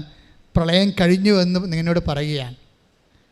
പച്ചത്തിരി നിനക്ക് തരുമ്പോൾ എന്താണ് കൃപാസനം അമ്മ നിന്നോട് പറയണത്? മകനെ നിൻ്റെ ജീവിതത്തിൽ പ്രളയം കഴിഞ്ഞു. ബൈബിളിൽ പ്രളയം കഴിയുമ്പോഴല്ലേ, കര തെളിയുമ്പോഴല്ലേ ഒരുവിൻ്റെ കൊമ്പും കൊത്തിക്കൊണ്ട് പ്രാവ് വരണത്. അത് പച്ച നിറമാണ്, കൈയിടിച്ച് കടലാണ്. അവിടെ 20 വയസ്സുകാരാണ് ഇരിക്കണത്. ക്ലാസ്സിൽ 20 വയസ്സുകാരാണ് ഇരിക്കണത്. എനിക്ക് വയസ്സ് 35. അവരാണെങ്കിൽ 20 വയസ്സുകാരുടെ ഇപ്പോഴത്തെ അവസ്ഥ അറിയാമല്ല, ഭയങ്കര ക്യാച്ചിങ്ങാണ്.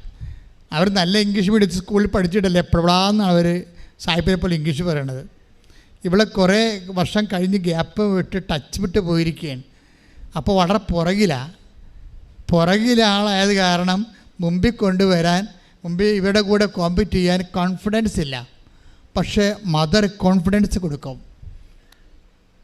ഉടമ്പടിയോട് കൂടി ഉടമ്പടി നിങ്ങൾക്ക് കോൺഫിഡൻസ് തരും. അമ്മ ഇവളുടെ കോൺഫിഡൻസ് കൊടുത്ത് പറയും, നീ അവളുടെ കൂടെ ഒന്ന് എളിമപ്പെട്ടാൽ മതി, വേറെ പ്രശ്നമൊന്നുമില്ല. നീ അവരെ കൊച്ചുപോലെ അവർ 70 വയസ്സുകാരാണ്, നീ 35 പറഞ്ഞുകൊണ്ട് നീ ചമ്മരുത്, അതിൻ്റെ അഹങ്കാരമാണ്. നീ എളിമപ്പെടണം. എളിമപ്പെട്ടിട്ട് അവിടെ കൂടെ പോയി ഇരിക്കണം. ബാക്കിയുള്ളത് ചെയ്യണതാരാ? ഞാനാ. അപ്പോൾ നിങ്ങൾക്ക് എപ്പോഴും ചിന്തിക്കേണ്ട കാര്യം, നിങ്ങളോട് ചെയ്യാൻ പറഞ്ഞാൽ ചെയ്താൽ മതി. അതിൻ്റെ ഫലം ആരുടെ കയ്യിലാണ് ഉള്ളത്? ദൈവത്തിൻ്റെ കയ്യിലാണ്. ഇതൊരു വിശ്വാസത്തിൻ്റെ യാത്രയാണ്. നിങ്ങളോട് അപ്പോൾ ഞാൻ അത് മനസ്സിലാക്കിയിട്ട് അവിടെ 20 വയസ്സുകാരുടെ കൂടെ ഇരുന്ന് പോയി പഠിക്കുക മാത്രമില്ല, പഠിച്ചിട്ട് ഫസ്റ്റ് അറ്റംപ്റ്റിൽ തന്നെ അവൾ പാസ്സായി. ശ്രദ്ധിക്കട്ടെ. ഹല്ലേലൂയ.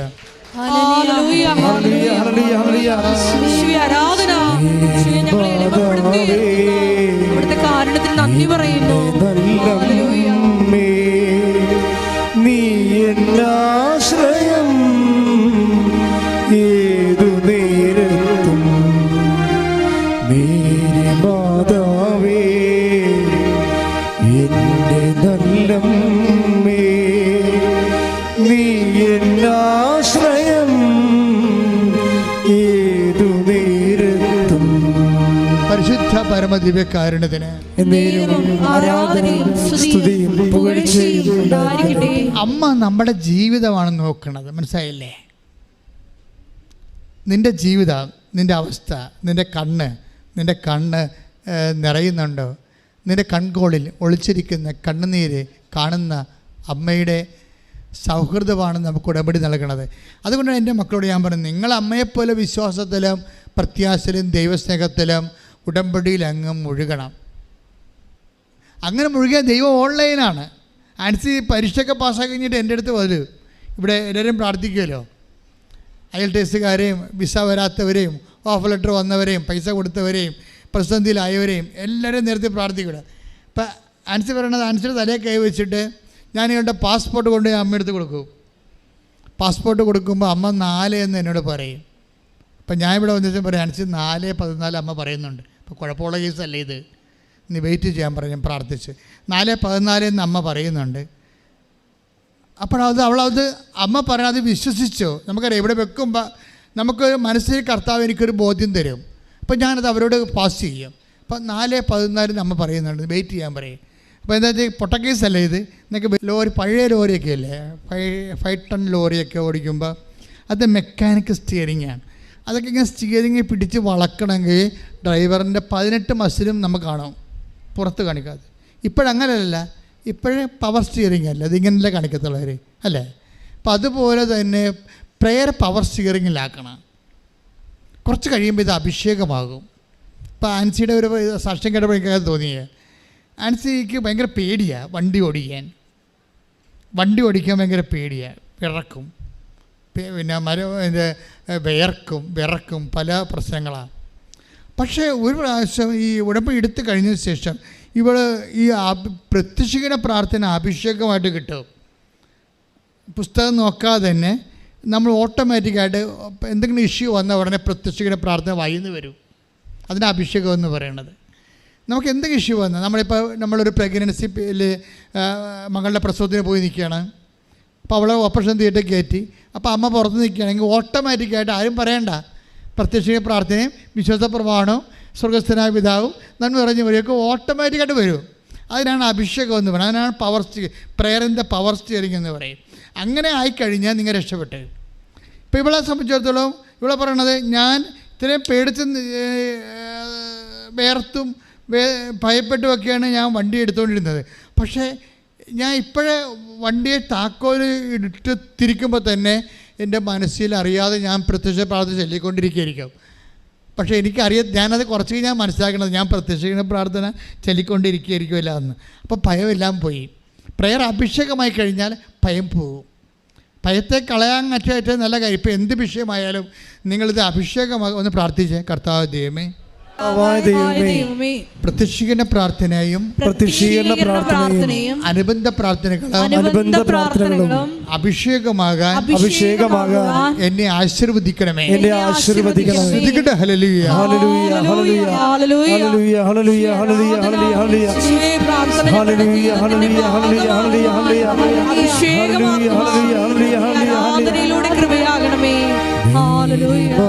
സാധ്യതയുണ്ട്. കാര്യം ആൾക്കാർ ഒത്തിരി പേര് ഉടമ്പടി ജീവിത രീതി പോലെ എടുക്കുന്നുണ്ട്. കാര്യം അത് കൗതാശികമായിട്ട് ആൾക്കാരെ ശക്തിപ്പെടുത്തും, സഭയുമായിട്ട് ശക്തിപ്പെടുത്തും. അവൻ ഏത് സഭയിലാണ് വിശ്വസിക്കണം ആ സഭയിൽ അവനെ ശക്തിപ്പെടുത്തും. അങ്ങനെ കൃത്യതയോടുകൂടി ദൈവത്തിൻ്റെ കൂടെ സഞ്ചരിക്കുന്നത് ഏറ്റവും ഇഷ്ട കാര്യങ്ങളിൽ. അതായത് നമ്മൾക്ക് ഇന്ന കാര്യമൊന്നുമല്ല, എന്ത് കാര്യവും നമുക്ക് കമ്മ്യൂണിക്കബിളാണ്. ഒരു മരിയ സ്പിരിച്വാലിറ്റി ഫോളോ ചെയ്യുമ്പോൾ ഉണ്ടാകുന്ന ഗുണവതാണ്. അമ്മയ്ക്കൊന്നും നിസ്സാര ചെറിയ കാര്യങ്ങളല്ല. അമ്മ സന്തോഷിക്കണമൊക്കെ വലിയ കാര്യത്തിലായിരിക്കും, ചെറിയ കാര്യത്തിൽ സന്തോഷിക്കത്തില്ല. പക്ഷെ എന്നൊക്കെയല്ല, അതായത് അമ്മ സന്തോഷിക്കണതൊക്കെ വലിയ കാര്യത്തിലാണ് സന്തോഷിക്കണത്, ചെറിയ കാര്യത്തിൽ. നിങ്ങളും അതുപോലെ ഇരിക്കണം, ഞാനും അതുപോലെ ഇരിക്കണം. ചെറിയ കാര്യത്തിൽ ഇപ്പോൾ നമുക്കറിയാമല്ലേ, ഇപ്പോൾ ലൂക്കായുടെ സുവിശേഷം 1:49 എടുത്തേ. ലൂക്ക 1:49. ശക്തനായവൻ എനിക്ക് വലിയ കാര്യങ്ങൾ ചെയ്തിരിക്കുന്നു. പറഞ്ഞ ശക്തനായവൻ എനിക്ക് വലിയ കാര്യങ്ങൾ ചെയ്തിരിക്കുന്നു. അപ്പൊ ശക്തനായ എനിക്ക് വലിയ കാര്യങ്ങൾ ചെയ്തിരിക്കണം എന്ന് പറയുമ്പോഴേ അത് അതിന്റെ ഫീൽ എന്താണ്? സന്തോഷമാണ്. സന്തോഷത്തിലാണ് ഇത് പറയണത്. സന്തോഷത്തിന്റെ അടിസ്ഥാനം എന്താണ്? ലൂക്ക 1:47 എടുത്തേ. ലൂക്ക 1:47. എന്റെ ചിത്തം എന്റെ രക്ഷകനായ ദൈവത്തിൽ ആനന്ദിക്കുന്നു. അപ്പൊ അമ്മയുടെ ആനന്ദം എപ്പോഴും ക്രിസ്തുവിന്റെ അടിസ്ഥാനത്തിലാണ്. മനസ്സിലായില്ലേ? ശരീരത്തിന്റെ അടിസ്ഥാനത്തിലല്ല. ഒരു വിശ്വാസിയുടെ ആനന്ദം എപ്പോഴും ക്രിസ്തുവിൻ്റെ അടിസ്ഥാനത്തിലായിരിക്കണം. കാര്യം ക്രിസ്തുവിന് മഹത്വം ഉണ്ട്, നമുക്ക് ആനന്ദമുണ്ടാകും. ചിലപ്പോൾ നമ്മുടെ കാര്യത്തിൽ താമസിച്ചു പോയാലും, നമ്മുടെ രോഗം സുഖപ്പെടാതെ താമസിച്ചാലും, അതുവഴി നമ്മുടെ വിശ്വാസം വളർന്ന് ക്രിസ്തുവിന് മഹത്വം ഉണ്ടായി നമുക്കെന്താ ഉണ്ടാകണം? ആനന്ദം ഉണ്ടാകണം. ഞാൻ പറഞ്ഞ മനസ്സിലായില്ലേ? അതായത് അമ്മയുടെ ആനന്ദം എങ്ങനെയാണ്? വലിയ കാര്യങ്ങളിലാണ് അമ്മ ആനന്ദിക്കണത്. ആ ആനന്ദത്തിന് അപ്പം അതിൻ്റെ അർത്ഥം എന്താണ്? ചെറിയ കാര്യങ്ങളിൽ ആനന്ദത്തിന് കാരണമില്ല, അത് നിസ്സാരമായിട്ട് കരുതും. അതിൻ്റെ ഗുണം എന്താണെന്നറിയാവോ? വലിയ കാര്യങ്ങളിലാണ് ആനന്ദിക്കണമെന്നുണ്ടെങ്കിൽ സൈക്കോളജിക്കലി സ്പീക്കിംഗ് ആ വ്യക്തി വലിയ കാര്യങ്ങളിൽ ദുഃഖം ഉണ്ടാകത്തുള്ളവർക്ക് ചെറിയ കാര്യങ്ങളിൽ ദുഃഖം ഉണ്ടാകത്തില്ല. പിടിയിട്ടില്ലേ? വെരി സിമ്പിളാ. അമ്മയിൽ നിന്ന് കുറച്ച് പഠിക്കാനുണ്ട് നമുക്ക്. ഇപ്പം അമ്മയുടെ ഇപ്പം ലൂക്ക 1:49 എന്താ പറയണത്? ലൂക്ക 1:49 ശക്തനായവൻ എനിക്ക് വലിയ കാര്യങ്ങൾ ചെയ്തിരിക്കുന്നു. ഒന്ന് പറഞ്ഞു, ശക്തനായവൻ എനിക്ക് വലിയ കാര്യങ്ങൾ ചെയ്തിരിക്കുന്നു. ആനന്ദത്തോടെ അത് പറയുന്നതിൻ്റെ അടിസ്ഥാനം എന്താണ്?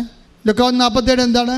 എന്റെ ചിത്തം എന്റെ രക്ഷകനായ ദൈവത്തിൽ ആനന്ദിക്കുന്നു. എന്റെ ചിത്തം പറഞ്ഞേ, എന്റെ ചിത്തം എന്റെ രക്ഷകനായ ദൈവത്തിൽ ആനന്ദിക്കുന്നു. അപ്പോഴേ അമ്മയുടെ ആനന്ദത്തിന്റെ അടിസ്ഥാനം രക്ഷകനായ ദൈവമാണ്. രക്ഷകനായ ദൈവം ആരാണ്? ക്രിസ്തുവാണ്.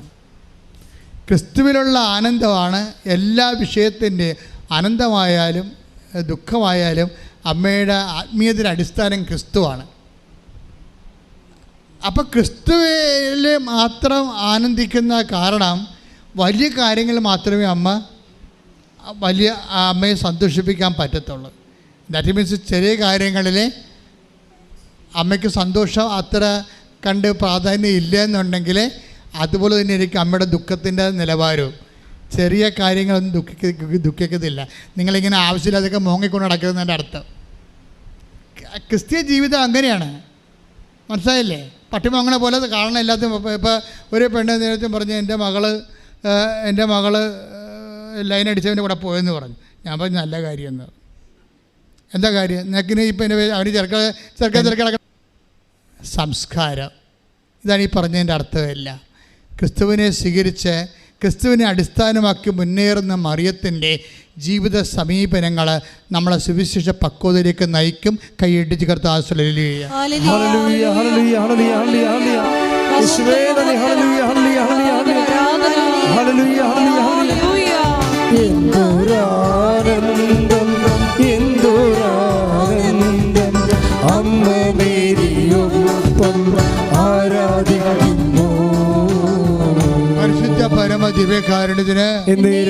ആരാധനയും സ്തുതിയും പുകഴ്ചയും ഉണ്ടായിരിക്കട്ടെ. ഇങ്ങനെ ദൈവസ്നേഹത്തോടെ ജീവിതത്തെ സുവിശേഷ വിഹിതമായി സമീപിച്ചുകൊണ്ട് ഈടുള്ള വിശ്വാസിയായി മാറുമ്പോൾ ആണ് അഭിഷേകം നമുക്ക് ലഭിക്കണത്. ദൈവമായിട്ട് ഓൺലൈനായി കഴിഞ്ഞാൽ പിന്നെ അഭിഷേകം തുടങ്ങും. അഭിഷേകം ആദ്യം അറിവായിട്ട് നമുക്ക് വരണത്. അറിവിൻ്റെ ആത്മജ്ഞാനം പ്രാപിക്കുമ്പോഴാണ്, അറിവിൽ ഒരു ഇന്ദ്രിയം കൂടി കയറുമ്പോൾ ആത്മാവിൻ്റെ ഇപ്പം നമ്മൾ അന്ധക്കരണം, അന്തർനേത്രം, അന്തർജ്ഞാനം എന്നൊക്കെ പറയത്തില്ലേ. അപ്പം ആന്തരിക മനുഷ്യൻ്റെ അവയവങ്ങൾ ദൈവത്തെ അറിയുന്ന സംവേദനക്ഷമതയുള്ള സംവിധാനങ്ങൾ കൂടി അതിനകത്ത് പങ്കെടുക്കുമ്പോൾ ഈ അറിവൊക്കെ അഭിഷേകമായിട്ട് മാറും. അഭിഷേകമായി മാറിയാൽ എന്താ ഗുണം? നമുക്ക് വചനം ഇപ്പം തന്നെ കർത്താവ് ചോദിക്കണില്ലേ, അമ്മ രക്ഷപ്പെട്ടത് എവിടെയാണ്? വചനം അഭിഷേകപൂർവം ഗ്രഹിക്കാൻ കഴിഞ്ഞപ്പോഴാണ് അമ്മ രക്ഷപ്പെട്ടത്. ഇപ്പം ഈശോ എന്താ പറഞ്ഞത്? ഈശോ നോട്ടടിക്കണേ ചെയ്തത്. അവർക്ക് വീഞ്ഞില്ല എന്ന് പറഞ്ഞപ്പോൾ ഈശോ എന്താ പറഞ്ഞത്? എനിക്കും നിനക്കും എന്ത് അല്ലേ? 2:4 അല്ലേ? അത് നിങ്ങൾ അമ്മയുടെ അടുത്ത് നെഗറ്റീവാണ് പറഞ്ഞിരിക്കണത്. പക്ഷെ അമ്മ അതിൻ്റെ അകത്ത് അഭിഷേകമുള്ളത് കൊണ്ടാണ് അത് പോസിറ്റീവായിട്ട് തിരിച്ചറിഞ്ഞത്. എന്താണ് ഇപ്പോൾ അമ്മ ഈശോയോട് എന്താ പറഞ്ഞത്? 2:4 യോഹന്നാന്റെ സുവിശേഷം, അവർക്ക് വീഞ്ഞില്ല. അപ്പോൾ ഈശോ എന്താ തിരിച്ചു പറയണത്? അതിനെനിക്കും നിനക്കും എന്ത്? എൻ്റെ സമയം ഇനി സായി. അപ്പോൾ എൻ്റെ സമയം ഇനി ആയിട്ടില്ലെന്ന് പറയുമ്പോൾ അഭിഷേക വിധി പ്രകാരം അമ്മ എങ്ങനെയാണ് അത് ഗ്രഹിക്കണത്? അപ്പോൾ സമയം കഴിഞ്ഞിട്ടില്ല എന്നാണ്. മനസ്സിലായില്ലേ? അനുഗ്രഹത്തിൻ്റെ സമയം കഴിഞ്ഞിട്ടില്ല, ആയിട്ടില്ലെന്ന് പറയുമ്പോൾ ഈശോയും ഏതാണ്ട് ഇതേ രീതിയിലാണ് നിങ്ങൾ സുവിശേഷം വായിക്കണമെന്ന് ആഗ്രഹിക്കണത്. കർത്താവ് പറഞ്ഞു, നിയമത്തിൽ എന്ത് എഴുതിയിരിക്കുന്നു നീ അതെങ്ങനെ വായിക്കുന്ന. രണ്ട് വിഷയമാണ്. നിയമത്തിൽ എന്ത് എഴുതിയിരിക്കുന്നു, ഞങ്ങളൊക്കെ സെമിനാരി പഠിക്കുമ്പോൾ എഴുതിയിരിക്കുന്ന കാര്യത്തിന് ഇവർ ബുദ്ധി കൊണ്ട് ആലോചിച്ച് അതിൻ്റെ സിക്സിൻ ലേബൺ, പിന്നെ അതിൻ്റെ ജീവിത സാഹചര്യം, അതിൻ്റെ ഹെർമനോട്ടിക്സ്, അതിൻ്റെ എറ്റിമോളജി, അവൻ്റെ ജിയോഗ്രഫി, ഇങ്ങനെ കുറേ കാര്യം ഒന്നും ആവശ്യമില്ല, പല കാര്യം ആവശ്യമില്ലാത്തതാണ്. കാര്യം അതിനകത്ത് ക്രിസ്തുവിനെ അറിയാൻ ഇതൊന്നും ആവശ്യമില്ല. പക്ഷേ ഞങ്ങൾക്ക് പഠിക്കാൻ നിവർത്തിയില്ല, അതുകൊണ്ട് ഞങ്ങൾ പഠിച്ചു. പക്ഷേ അത് പോട്ടെ, ഞാൻ എന്നെ കുറ്റപ്പെടുത്തുന്നില്ല. അതൊരു സ്കോളാസ്റ്റിക് അക്കാഡമിക് ലെവലാണ്. എൻ്റെ അക്കാഡമിക് ലെവലിനെക്കുറിച്ചല്ല ഞാൻ സംസാരിക്കുന്നത്. ഇതിൻ്റെ വചനത്തിൻ്റെ അഭിഷേക ലെവലുണ്ട്, അത് വേറെയാണ്. അത് നമ്മൾ ദൈവസ്നേഹത്താൽ കർത്താവിന് വേണ്ടി ജീവിക്കാൻ തീരുമാനിക്കുമ്പോൾ നിങ്ങളുടെ ജീവിതം, സുവിശേഷ ജീവിതം, സാക്ഷ്യ ജീവിതം ദൈവം അംഗീകരിക്കുമ്പോൾ ദൈവം നിങ്ങൾക്ക് തരുന്ന ബോധ്യമാണ് അഭിഷേകമായിട്ട് മാറണത്. അതാണ് ഈശോ ചോദിക്കുന്നത്. 12:26 ലൂക്കാന്റെ സുവിശേഷം 10:26. അവൻ ചോദിച്ചു നിയമത്തിൽ എന്ത് എഴുതിയിരിക്കുന്നു? നിത്യജീവൻ പ്രാപിക്കാൻ. ചോദ്യം ഇതാണ്. അവൻ ചോദിച്ചത് എന്താണ്? നിത്യജീവൻ പ്രാപിക്കാൻ ഞാൻ എന്ത് ചെയ്യണം? അപ്പം അതിന് ഈശോ ചോദിച്ചത് എന്താണ്? തിരിച്ച് അവൻ ചോദിച്ചു നിയമത്തിൽ എന്ത് എഴുതിയിരിക്കുന്നു? നീ എന്തു വായിക്കുന്നു? അത് പ്രസക്തമല്ല. അത് ശരിക്കും പറഞ്ഞാൽ നിയമത്തിൽ എന്ത് എഴുതിയിരിക്കുന്നു ചോദിക്കുമ്പോൾ ദാറ്റ് ഈസ് ക്ലിയർ. നീ എന്ത് വായിക്കുന്നു എന്ന് പറയണത്, നിയമത്തിൽ എന്ത് എഴുതിയാലും വചനം നമുക്കറിയാവില്ല, ആകാശം ഭൂമിയും കടന്നു പോയാലും ഞാൻ പറഞ്ഞ വചനങ്ങൾക്ക് മാറ്റമുണ്ടാകത്തില്ല. എല്ലാ മനുഷ്യ ജീവിത സാഹചര്യവും ഒന്നല്ല. പലതരത്തിലുള്ള ജീവിത സാഹചര്യങ്ങളോട് ഒരുമിച്ച് വചനം ഇൻട്രാക്ട് ചെയ്യും. കൈയിട്ടിച്ച് കർത്താവിനെ ശ്രദ്ധിക്കട്ടെ. ഹല്ലേലൂയ. ഹൃദയത്തിൽ ഇത് ഫോളോ ചെയ്തുകൊണ്ട് പോകണം. അതാണ് ഞാൻ ഉദ്ദേശിക്കുന്നത്. ദൈവസ്നേഹത്തോടെ. കാര്യം വളരെ പക്വതയുള്ള മാതൃകാപരമായ സത്യസന്ധമായ ദൈവം അംഗീകരിക്കുന്ന 10,000ങ്ങളുടെ അനുഭവ സാക്ഷ്യങ്ങളുള്ള, നമുക്കറിയാവില്ല, വിശ്വാസത്തിൻ്റെ കഴിഞ്ഞ ദിവസങ്ങളിൽ നമ്മുടെ PSCയുടെ ഒരു ചെയർമാൻ ഉണ്ടായിരുന്നല്ലേ ഇവിടെ, രാധാകൃഷ്ണൻ സാർ അല്ലേ? രാധാകൃഷ്ണൻ സാർ ഇപ്പോൾ ഇവിടെ ഒരു ഭയങ്കര വിവാദം നടന്നുകൊണ്ടിരിക്കുകയല്ലേ? ഷംസീർ ഒരു വിവാദം ഉണ്ടാക്കി. നിങ്ങൾ പത്രം വായിക്കുന്നുണ്ടോ? എന്താ വിവാദം? എന്താണ്? ഗണപതി പ്ലാസ്റ്റിക് സർജറി ചെയ്തതെന്നും പറഞ്ഞ് അങ്ങനെ ഉണ്ടാക്കിയതാണെന്ന് പറഞ്ഞു. അദ്ദേഹത്തിനകത്ത് പറയേണ്ട ആവശ്യമൊന്നും ഇല്ല ശരിക്കും പറഞ്ഞാൽ. കാരണം അദ്ദേഹത്തിൻ്റെ മതത്തെ നല്ല ശരിക്കും ഉയർത്തി പറയുന്ന ആളാണ്. അപ്പോൾ മറ്റുള്ളവരെ താഴ്ത്തി പറയേണ്ട കാര്യമില്ല. പക്ഷേ താഴ്ത്തി പറഞ്ഞാണെന്ന് ഞാൻ കരുതണില്ല.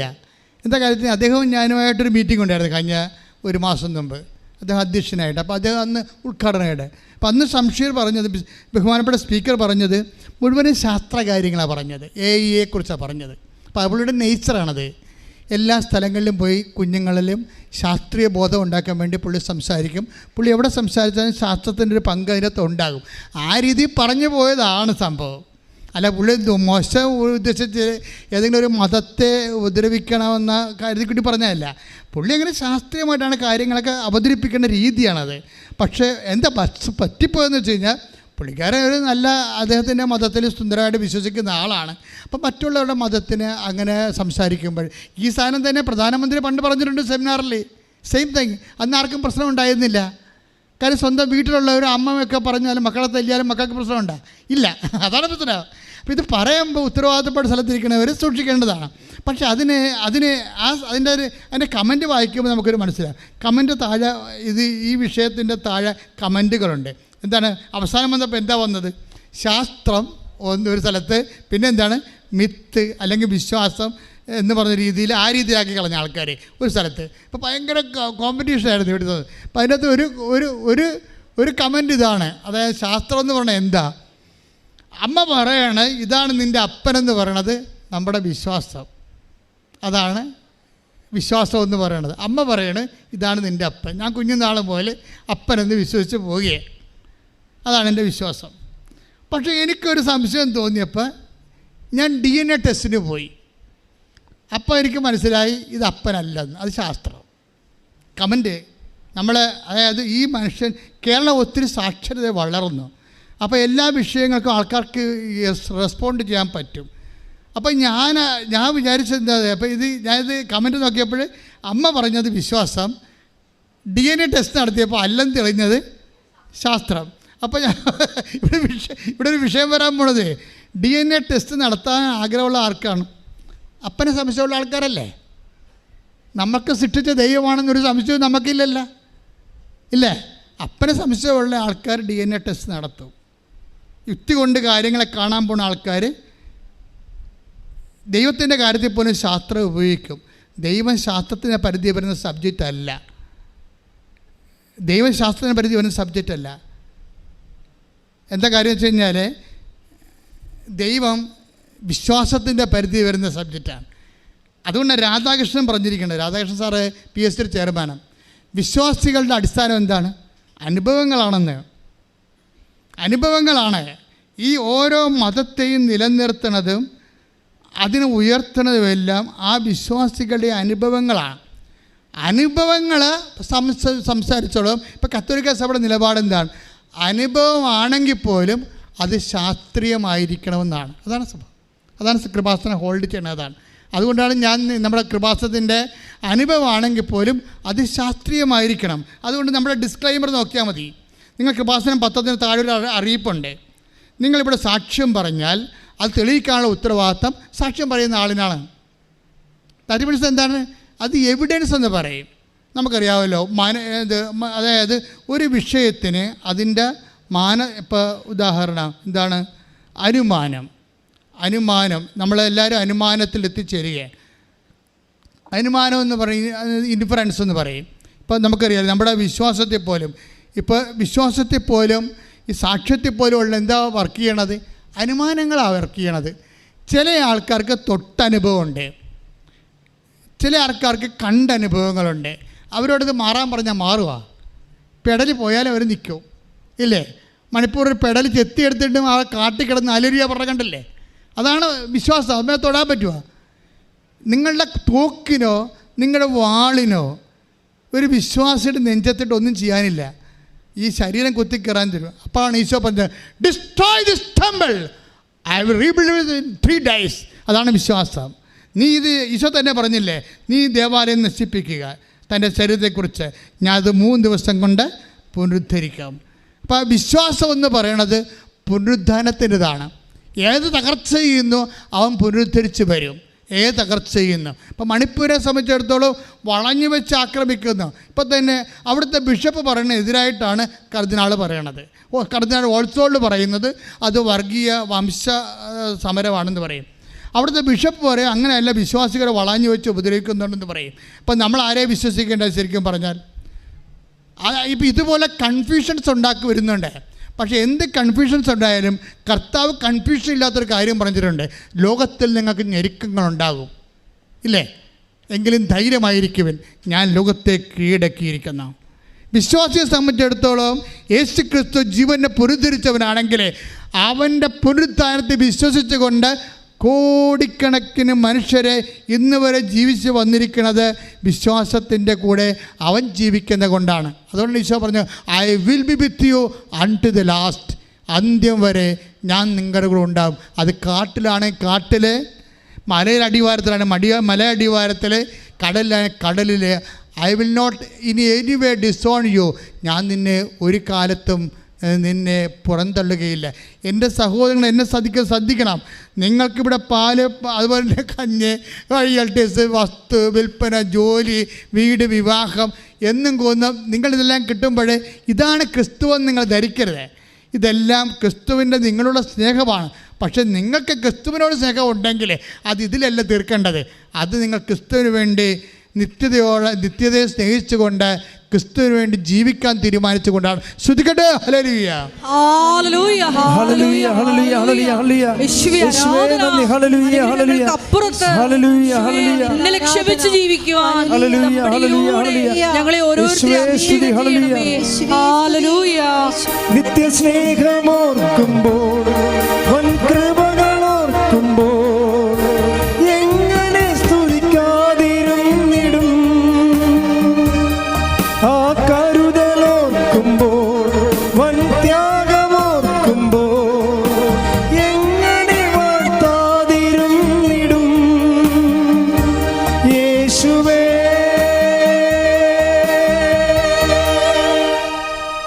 എല്ലാവരും എഴുന്നേൽക്കുക.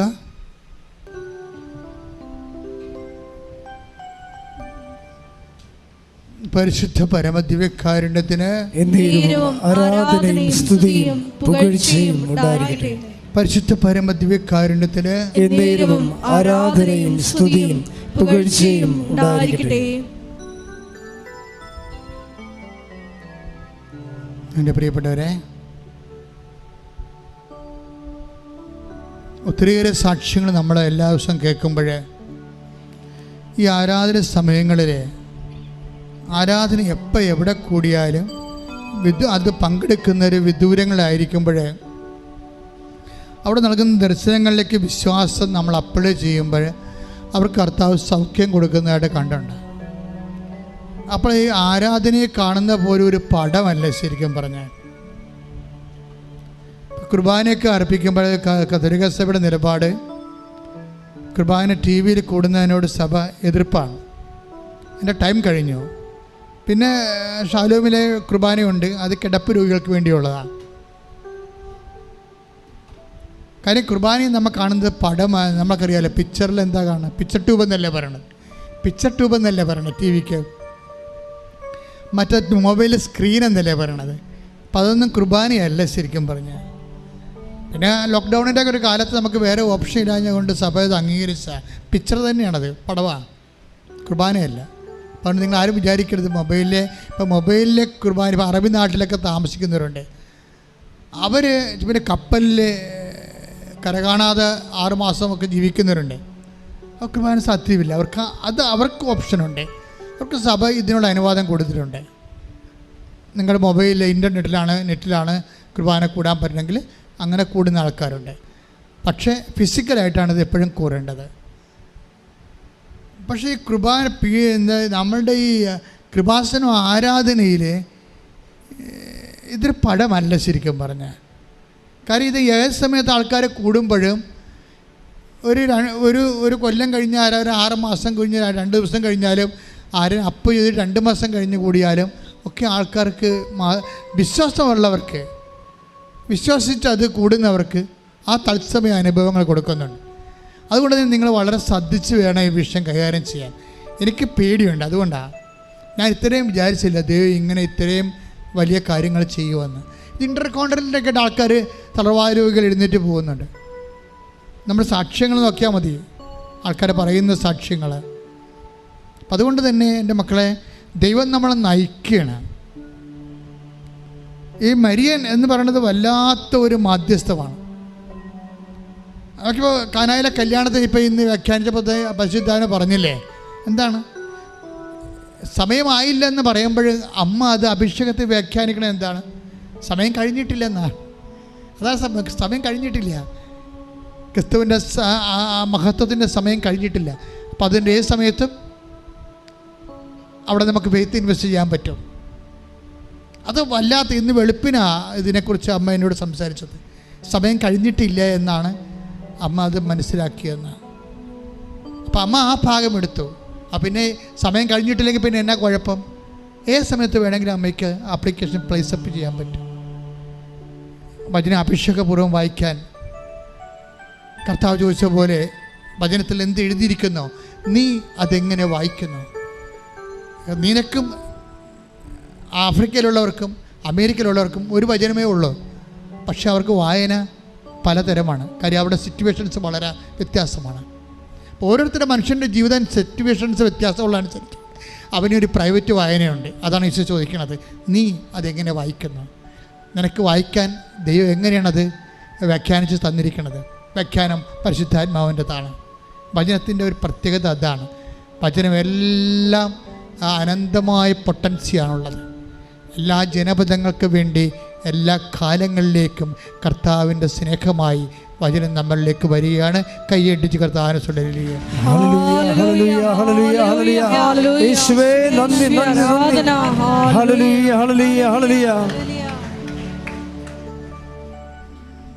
അച്ഛൻ പ്രാർത്ഥിച്ചുകൊണ്ടിരിക്കുമ്പോൾ എൻ്റെ മക്കളെ സ്തുതിക്കുന്നവരെ സ്തുതിച്ചും വിശ്വാസപ്രമാണം അറിയാവുന്നവർ വിശ്വാസപ്രമാണം ചൊല്ലിയും അതൊന്നും അറിയത്തില്ലാത്തവരെ അമ്മയുടെ പ്രത്യക്ഷീകരണത്തിൻ്റെ സാക്ഷിയായി എന്നെ ഉയർത്തണമേ എന്നും പ്രാർത്ഥിച്ചുകൊണ്ടിരിക്കുക. ആവർത്തിച്ച് പ്രാർത്ഥിച്ചുകൊണ്ടിരിക്കുക. ഇടിപ്പിന്നൽ പോലെ കർത്താവിൻ്റെ ശക്തി നിങ്ങളിലേക്ക്. എവിടെയെല്ലാം ആരെല്ലാം എന്നെല്ലാം ഈ ആരാധന കൂടുന്നുവോ അവർക്കെല്ലാം വേണ്ടി അമ്മ മധ്യസ്ഥം വഹിച്ചുകൊണ്ട് കാലാതീതയായി നമ്മുടെ കൂടെ നിൽക്കുകയാണ്. ശ്രദ്ധിക്കട്ടെ. ഹല്ലേലൂയ ഹല്ലേലൂയ ഹല്ലേലൂയ. നല്ലവനായ യേശുവിന്റെ ഉന്നതമായ നാമത്തിന് സ്വസ്ഥം ചെയ്യുന്നു. നിന്റെ വിശുദ്ധ പൗരോഹിത്യത്തെ കർത്താവെ മഹത്വപ്പെടുത്തണമേ. കർത്താവെ സഭയിലുള്ള സാന്നിധ്യം പ്രകടമാക്കണമേ. കുഞ്ഞു കാര്യങ്ങളെപ്പോലും ഓർത്ത് അവിടെ കണ്ണുനീരിൻ്റെ കാരണങ്ങൾ കണ്ടെത്തുന്ന ദൈവമേ, അവൻ വിധവയുടെ ഏക മകനാണെന്ന് തിരിച്ചറിഞ്ഞ ഒറ്റ കാരണത്താൽ കുഴിയിലേക്ക് പോയിക്കൊണ്ടിരുന്ന ശവപ്പെട്ടിയെ ഇടവഴിക്ക് തടഞ്ഞു നിർത്തിയ ദൈവമേ, നിന്റെ തടഞ്ഞു നിർത്തുന്ന വലിയ കരങ്ങൾ തകർച്ചയിലേക്ക് പോകുന്ന, ദുരന്തത്തിലേക്ക് പോകുന്ന അങ്ങനെ മക്കളുടെ ജീവിതത്തെ അമ്മയുടെ മധ്യസ്ഥത്താൽ ഈ ആരാധനയിൽ തടഞ്ഞു നിർത്തിക്കൊണ്ട് മാരക രോഗങ്ങള്, തീരാവേദികള്, ജീവിത ദുരിതങ്ങള് യേശു ക്രിസ്തുവിന്റെ നാമത്തില് മാറിപ്പോകട്ടെ. ശ്രദ്ധിക്കട്ടെ.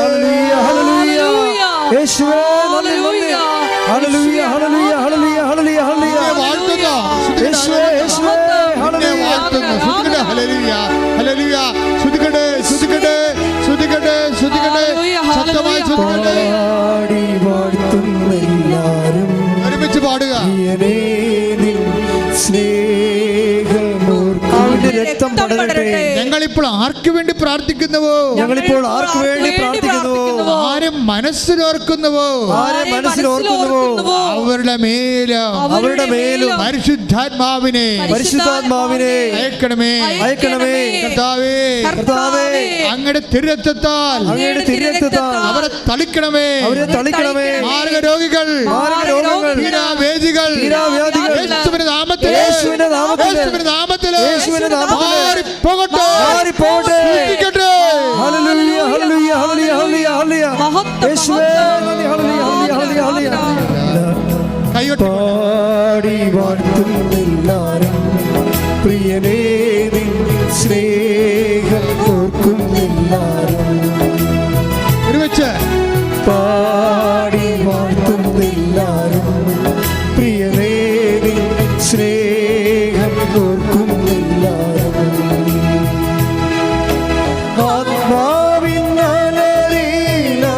ആത്മാവിനവതാരമാകും നവകിന്നരം തൂക്കി ഞങ്ങൾ പാടും. ലോകമാകും ബാബിലോണിൽ മിഴിനീരിൻ പുഴയോരം സ്തുതി പാടിടും. എൻ്റെ പ്രിയപ്പെട്ടവരെ, ദൈവസ്നേഹത്തോടെ പാടണം. നിങ്ങൾ പ്രാർത്ഥിക്കുമ്പോഴേ ഞാൻ നിങ്ങളോടുള്ള സ്നേഹത്തിലാണ് പ്രാർത്ഥിക്കുന്നത്, അല്ലാതെ ഇങ്ങനെ ഒരു ഫങ്ഷൻ പോലെ ചെയ്യുകയല്ല. I must know that you are healed. എനിക്ക് നിർബന്ധമാണ് നിങ്ങൾ ഇവിടുന്ന് കർത്താവ് നിങ്ങളെ തൊട്ടിട്ട് പോകണമെന്ന്. എനിക്ക് നിർബന്ധമാണ്. ഇവിടെ ഈ എവിടെയെല്ലാം എന്തെല്ലാം എപ്പോഴെല്ലാം ഈ ധനം കൂടിയാലും ദേ മസ്റ്റ് ഫീൽ ജീസസ്. അവർ കർത്താവിനെ തൊടണം, കർത്താവ് അവരെ തൊടണം. ഞാൻ സത്യം പറഞ്ഞാൽ പലപ്പോഴും ഓർക്കും, കർത്താവ് ഞാൻ നിന്നെ വിടത്തില്ലെന്ന് പറയും. എന്താ കാര്യം? നീ ഞങ്ങൾക്ക് വേണ്ടി രക്തം ചിന്തിയവനാ. അപ്പോൾ നീ ഞങ്ങൾക്ക് വേണ്ടി പരപിതാവ് നിന്നെ മുഴുവനായി ഞങ്ങൾക്ക് വേണ്ടി ചെലവഴിച്ചതാണ്. അപ്പം നീ ഞങ്ങളുടെ സ്വന്തമാണ്. അതുകൊണ്ട് തന്നെ ഇഹത്തിലായാലും പരത്തിലായാലും നീയാണ് ഞങ്ങളുടെ അവകാശം, നീയാണ് ഞങ്ങളുടെ ഓഹരി. ശ്രദ്ധിക്കട്ടെ. ഹല്ലേലൂയ ഹല്ലേലൂയ. യേശുവേ നന്ദി. ഹല്ലേലൂയ ഹല്ലേലൂയ ഹല്ലേലൂയ ഹല്ലേലൂയ ഹല്ലേലൂയ. യാക്കോബിനെ പോലെ ഞങ്ങൾ പ്രാർത്ഥിക്കുന്നു. ഒരുമിച്ച് പാടട്ടെ. ഞങ്ങളെ അനുഗ്രഹിച്ചാലല്ലാതെ ഞങ്ങൾ അങ്ങേ വിടുകയില്ല. പാടി വാഴ്ത്തുന്നെല്ലാരും പ്രിയനേ നിൻ സ്നേഹം ഓർക്കുന്നെല്ലാരും. പാടി വാഴ്ത്തുന്നെല്ലാരും പ്രിയനേ നിൻ സ്നേഹം ഓർക്കുന്നെല്ലാരും. എൻ്റെ പ്രിയപ്പെട്ടവരെ, ഇനി താഴെ പറയുന്ന വിഷയങ്ങളാണ് പ്രാർത്ഥിക്കുന്നത്. പിഞ്ചു കുഞ്ഞുങ്ങൾക്ക് വേണ്ടി പ്രാർത്ഥിക്കാൻ പോകുന്ന ഓട്ടിസമുള്ള കുഞ്ഞുങ്ങൾ, ഹൈപ്പർ ആക്ടിവിറ്റി ഉള്ള കുഞ്ഞുങ്ങളെ, ചില കുഞ്ഞുങ്ങൾക്ക് മൂത്രം പോകുന്നില്ല, മലം പോകുന്നില്ല, ചില കുഞ്ഞുങ്ങളെ വീർത്തിരിക്കുന്നതായിട്ട് ഇപ്പോൾ ഈശോ കാണിച്ചത് കണ്ണ് വീർത്തിരിക്കുന്നതായിട്ട് കാണിക്കുന്നുണ്ട്. അമ്മയുടെ തോളയിൽ കിടക്കുന്ന കുഞ്ഞ്, 1 വയസ്സ് പോലും ഇല്ലാത്ത കുഞ്ഞിൻ്റെ കണ്ണ് വീർത്തിരിക്കുന്നതായിട്ട് ആ കുഞ്ഞിനെ കർത്താവ് സുഖപ്പെടുത്തുന്നുണ്ട് ഇപ്പോഴേ.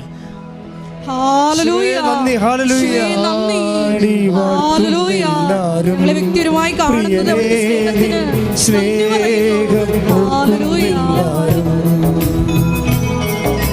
പാടി വാഴ്ത്തുന്നെല്ലാരും പ്രിയനേ നിൻ സ്നേഹം ഓർക്കുന്നെല്ലാരും. പരിശുദ്ധ പരമ ദിവ്യകാരുണ്യത്തിന് ആരാധനയും സ്തുതിയും പുകഴ്ചയും ഉണ്ടായിരിക്കട്ടെ. അഡിനോയിഡിൻ്റെ അസുഖമുള്ളവർ, മൂക്കിൽ ദിശ വളരുന്നവർ, അതുപോലെ ഉദരത്തിൽ സിസ്റ്റുള്ളവർ, നമുക്കറിയാമല്ലോ എത്രയോ സിസ്റ്റുകളാണ് കർത്താവ് ഓരോരുത്തരും വന്ന് സാക്ഷ്യം പറയുന്നില്ല. ഓപ്പറേഷൻ പോലും വേണ്ടാതെ സിസ്റ്റുകൾ കർത്താവ് പറഞ്ഞതാണ് സംഭവിക്കുന്നത്. കർത്താവ് മോസസിനോട് പറഞ്ഞില്ലേ, നിങ്ങൾ ഇന്ന് കാണുന്ന ഈജിപ്തുകാരെ നാളെ നിങ്ങൾ കാണത്തില്ലെന്ന്. അതുപോലെ ഇന്ന് കാണുന്ന സിസ്റ്റ് നിങ്ങൾ നാളെ കാണത്തില്ല. അത് നിൻ്റെ ദൈവത്തിൻ്റെ നിന്നോടുള്ള സ്നേഹമാണ്. ശ്രദ്ധിക്കട്ടെ. ഹല്ലേലൂയ ഹല്ലേലൂയ ഹല്ലേലൂയ. യേശുവേ ആരാധന. പ്രിയനേ നിൻ സ്നേഹം ഓർക്കുന്നെല്ലാരും പാടി വാഴ്ത്തുന്നെല്ലാരും. പ്രിയനേ നിൻ സ്നേഹം ഓർക്കുന്നെല്ലാരും. എൻ്റെ പ്രിയപ്പെട്ടവരെ, നമ്മളിപ്പോൾ പ്രാർത്ഥിക്കാൻ പോകുന്നത് കടക്കമ്പോളങ്ങൾ. ഇപ്പോൾ കർത്താവ് കാണിച്ചു തരുന്നതനുസരിച്ചും പ്രാർത്ഥിക്കുന്നുണ്ട്, പിന്നെ എൻ്റെ മനസ്സിൽ നിന്ന് എടുത്തും പ്രാർത്ഥിക്കുന്നുണ്ട്. ഇപ്പം പ്രാർത്ഥിക്കണത് മനസ്സിൽ നിന്ന് എടുത്തല്ല, കർത്താവ് കാണിച്ചു തന്നതാണ്. 2 കാര്യങ്ങളാണ്. ഒന്ന്, ഒരു വാഴത്തോട്ടം, ചെറുത് വാഴത്തോട്ടമല്ല, ഒരു 10,000-10,000 വാഴകളുള്ള തോട്ടം. അതിന് രോഗങ്ങൾ വന്നിരിക്കുന്നതായിട്ട് കാണിക്കുന്നുണ്ട്. അപ്പോൾ തോട്ടക്കാരുടെ രോഗങ്ങളാണ് ഇപ്പോൾ കർത്താവ് കാണിച്ചു തരാം, പ്രാർത്ഥിക്കാൻ പറഞ്ഞിരിക്കുന്നത്. ചിലപ്പോൾ അത് ഏലമാകാം, ഇഞ്ചിയാകാം, ചിലപ്പോൾ വേറെ എന്തെങ്കിലും. നിങ്ങൾ തോട്ടവിളയെ ആശ്രയിച്ച് ജീവിക്കുന്നവർ, അവർക്ക് വേണ്ടി നമ്മളെല്ലാവരും അവിടുന്ന് എല്ലാ ശാപങ്ങളും എല്ലാ രോഗങ്ങളും മാറിക്കൊണ്ട് അവരുടെ വിയർപ്പിൻ്റെ വില തിരിച്ചു കിട്ടാൻ വേണ്ടി കൈ ഉയർത്തി ശ്രദ്ധിക്കട്ടെ. ഹല്ലേലൂയ ഹല്ലേലൂയ. യേശുവേ നന്ദി. ഹല്ലേലൂയ. പ്രിയനേ നിൻ സ്നേഹം ഓർക്കുന്നെല്ലാരും. ശ്രദ്ധിച്ച് പാടുക. പാടി വാഴ്ത്തുന്നെല്ലാരും. പ്രിയനേ നിൻ സ്നേഹം ഓർക്കുന്നെല്ലാരും. ആത്മാവിൻ അലരിൽ അവദാനമാടും നവകിന്നരം തൂക്കി ഞങ്ങൾ പാടും. ലോകമാകും ബാബിലോണിൽ മിഴിനീരിൻ പുഴയോരം തന്നെ സ്തുതി പാടും. എൻ്റെ മക്കളെ, അതായത് ഇപ്പോഴും നമ്മൾ പ്രാർത്ഥിക്കുന്നത് ജോലിക്ക് പോയിട്ട് ജോലി കിട്ടാതിരിക്കുന്നവരുണ്ട്. അവർക്ക് ഇപ്പോഴും ഒരു പാർപ്പിടം കിട്ടാത്തവരുണ്ട്. വിദേശത്ത് അകപ്പെട്ടു പോയവർ, അവരിപ്പോഴും ഒടുവിൽ താമസിക്കുന്നവരുണ്ട്. തിരിച്ച് നാട്ടിലേക്ക് വരാൻ പറ്റാതിരിക്കുന്നവരുണ്ട്. കാണാതെ പോയി ജീവിത പങ്കാളിയും മക്കളുമുണ്ട്. അവിടെ കൂടെ തന്നെയാണ് മൈസൂരിലെ മണിപ്പൂരിലെ വേദനിക്കുന്ന മക്കളെ. എവിടെയെല്ലാം രാജ്യത്തിൻ്റെ വ്യത്യസ്തമായ ഭാഗങ്ങളിലെ ജാതി മതഭേദമന്യേ മനുഷ്യൻ എവിടെയെല്ലാം വേദനിക്കുന്നുവോ, എവിടെയെല്ലാം കലാപങ്ങൾ അസ്വസ്ഥതകളുണ്ടാകുന്നുവോ, അവിടെ മനുഷ്യൻ്റെ ശക്തിക്ക് അവിടെ കൺട്രോൾ ചെയ്യാൻ നിയന്ത്രിക്കാൻ പറ്റാത്ത അവസ്ഥയുണ്ടോ, അതെല്ലാം പരിശുദ്ധ അമ്മയുടെ മാധ്യസ്ഥതയിൽ ഏൽപ്പിച്ചുകൊണ്ട് ഈ ആഴ്ചയിൽ ഈ രാജ്യത്ത് സമാധാനം വരാൻ വേണ്ടി ഇടിമിന്നൽ പോലെ ശ്രദ്ധിക്കട്ടെ.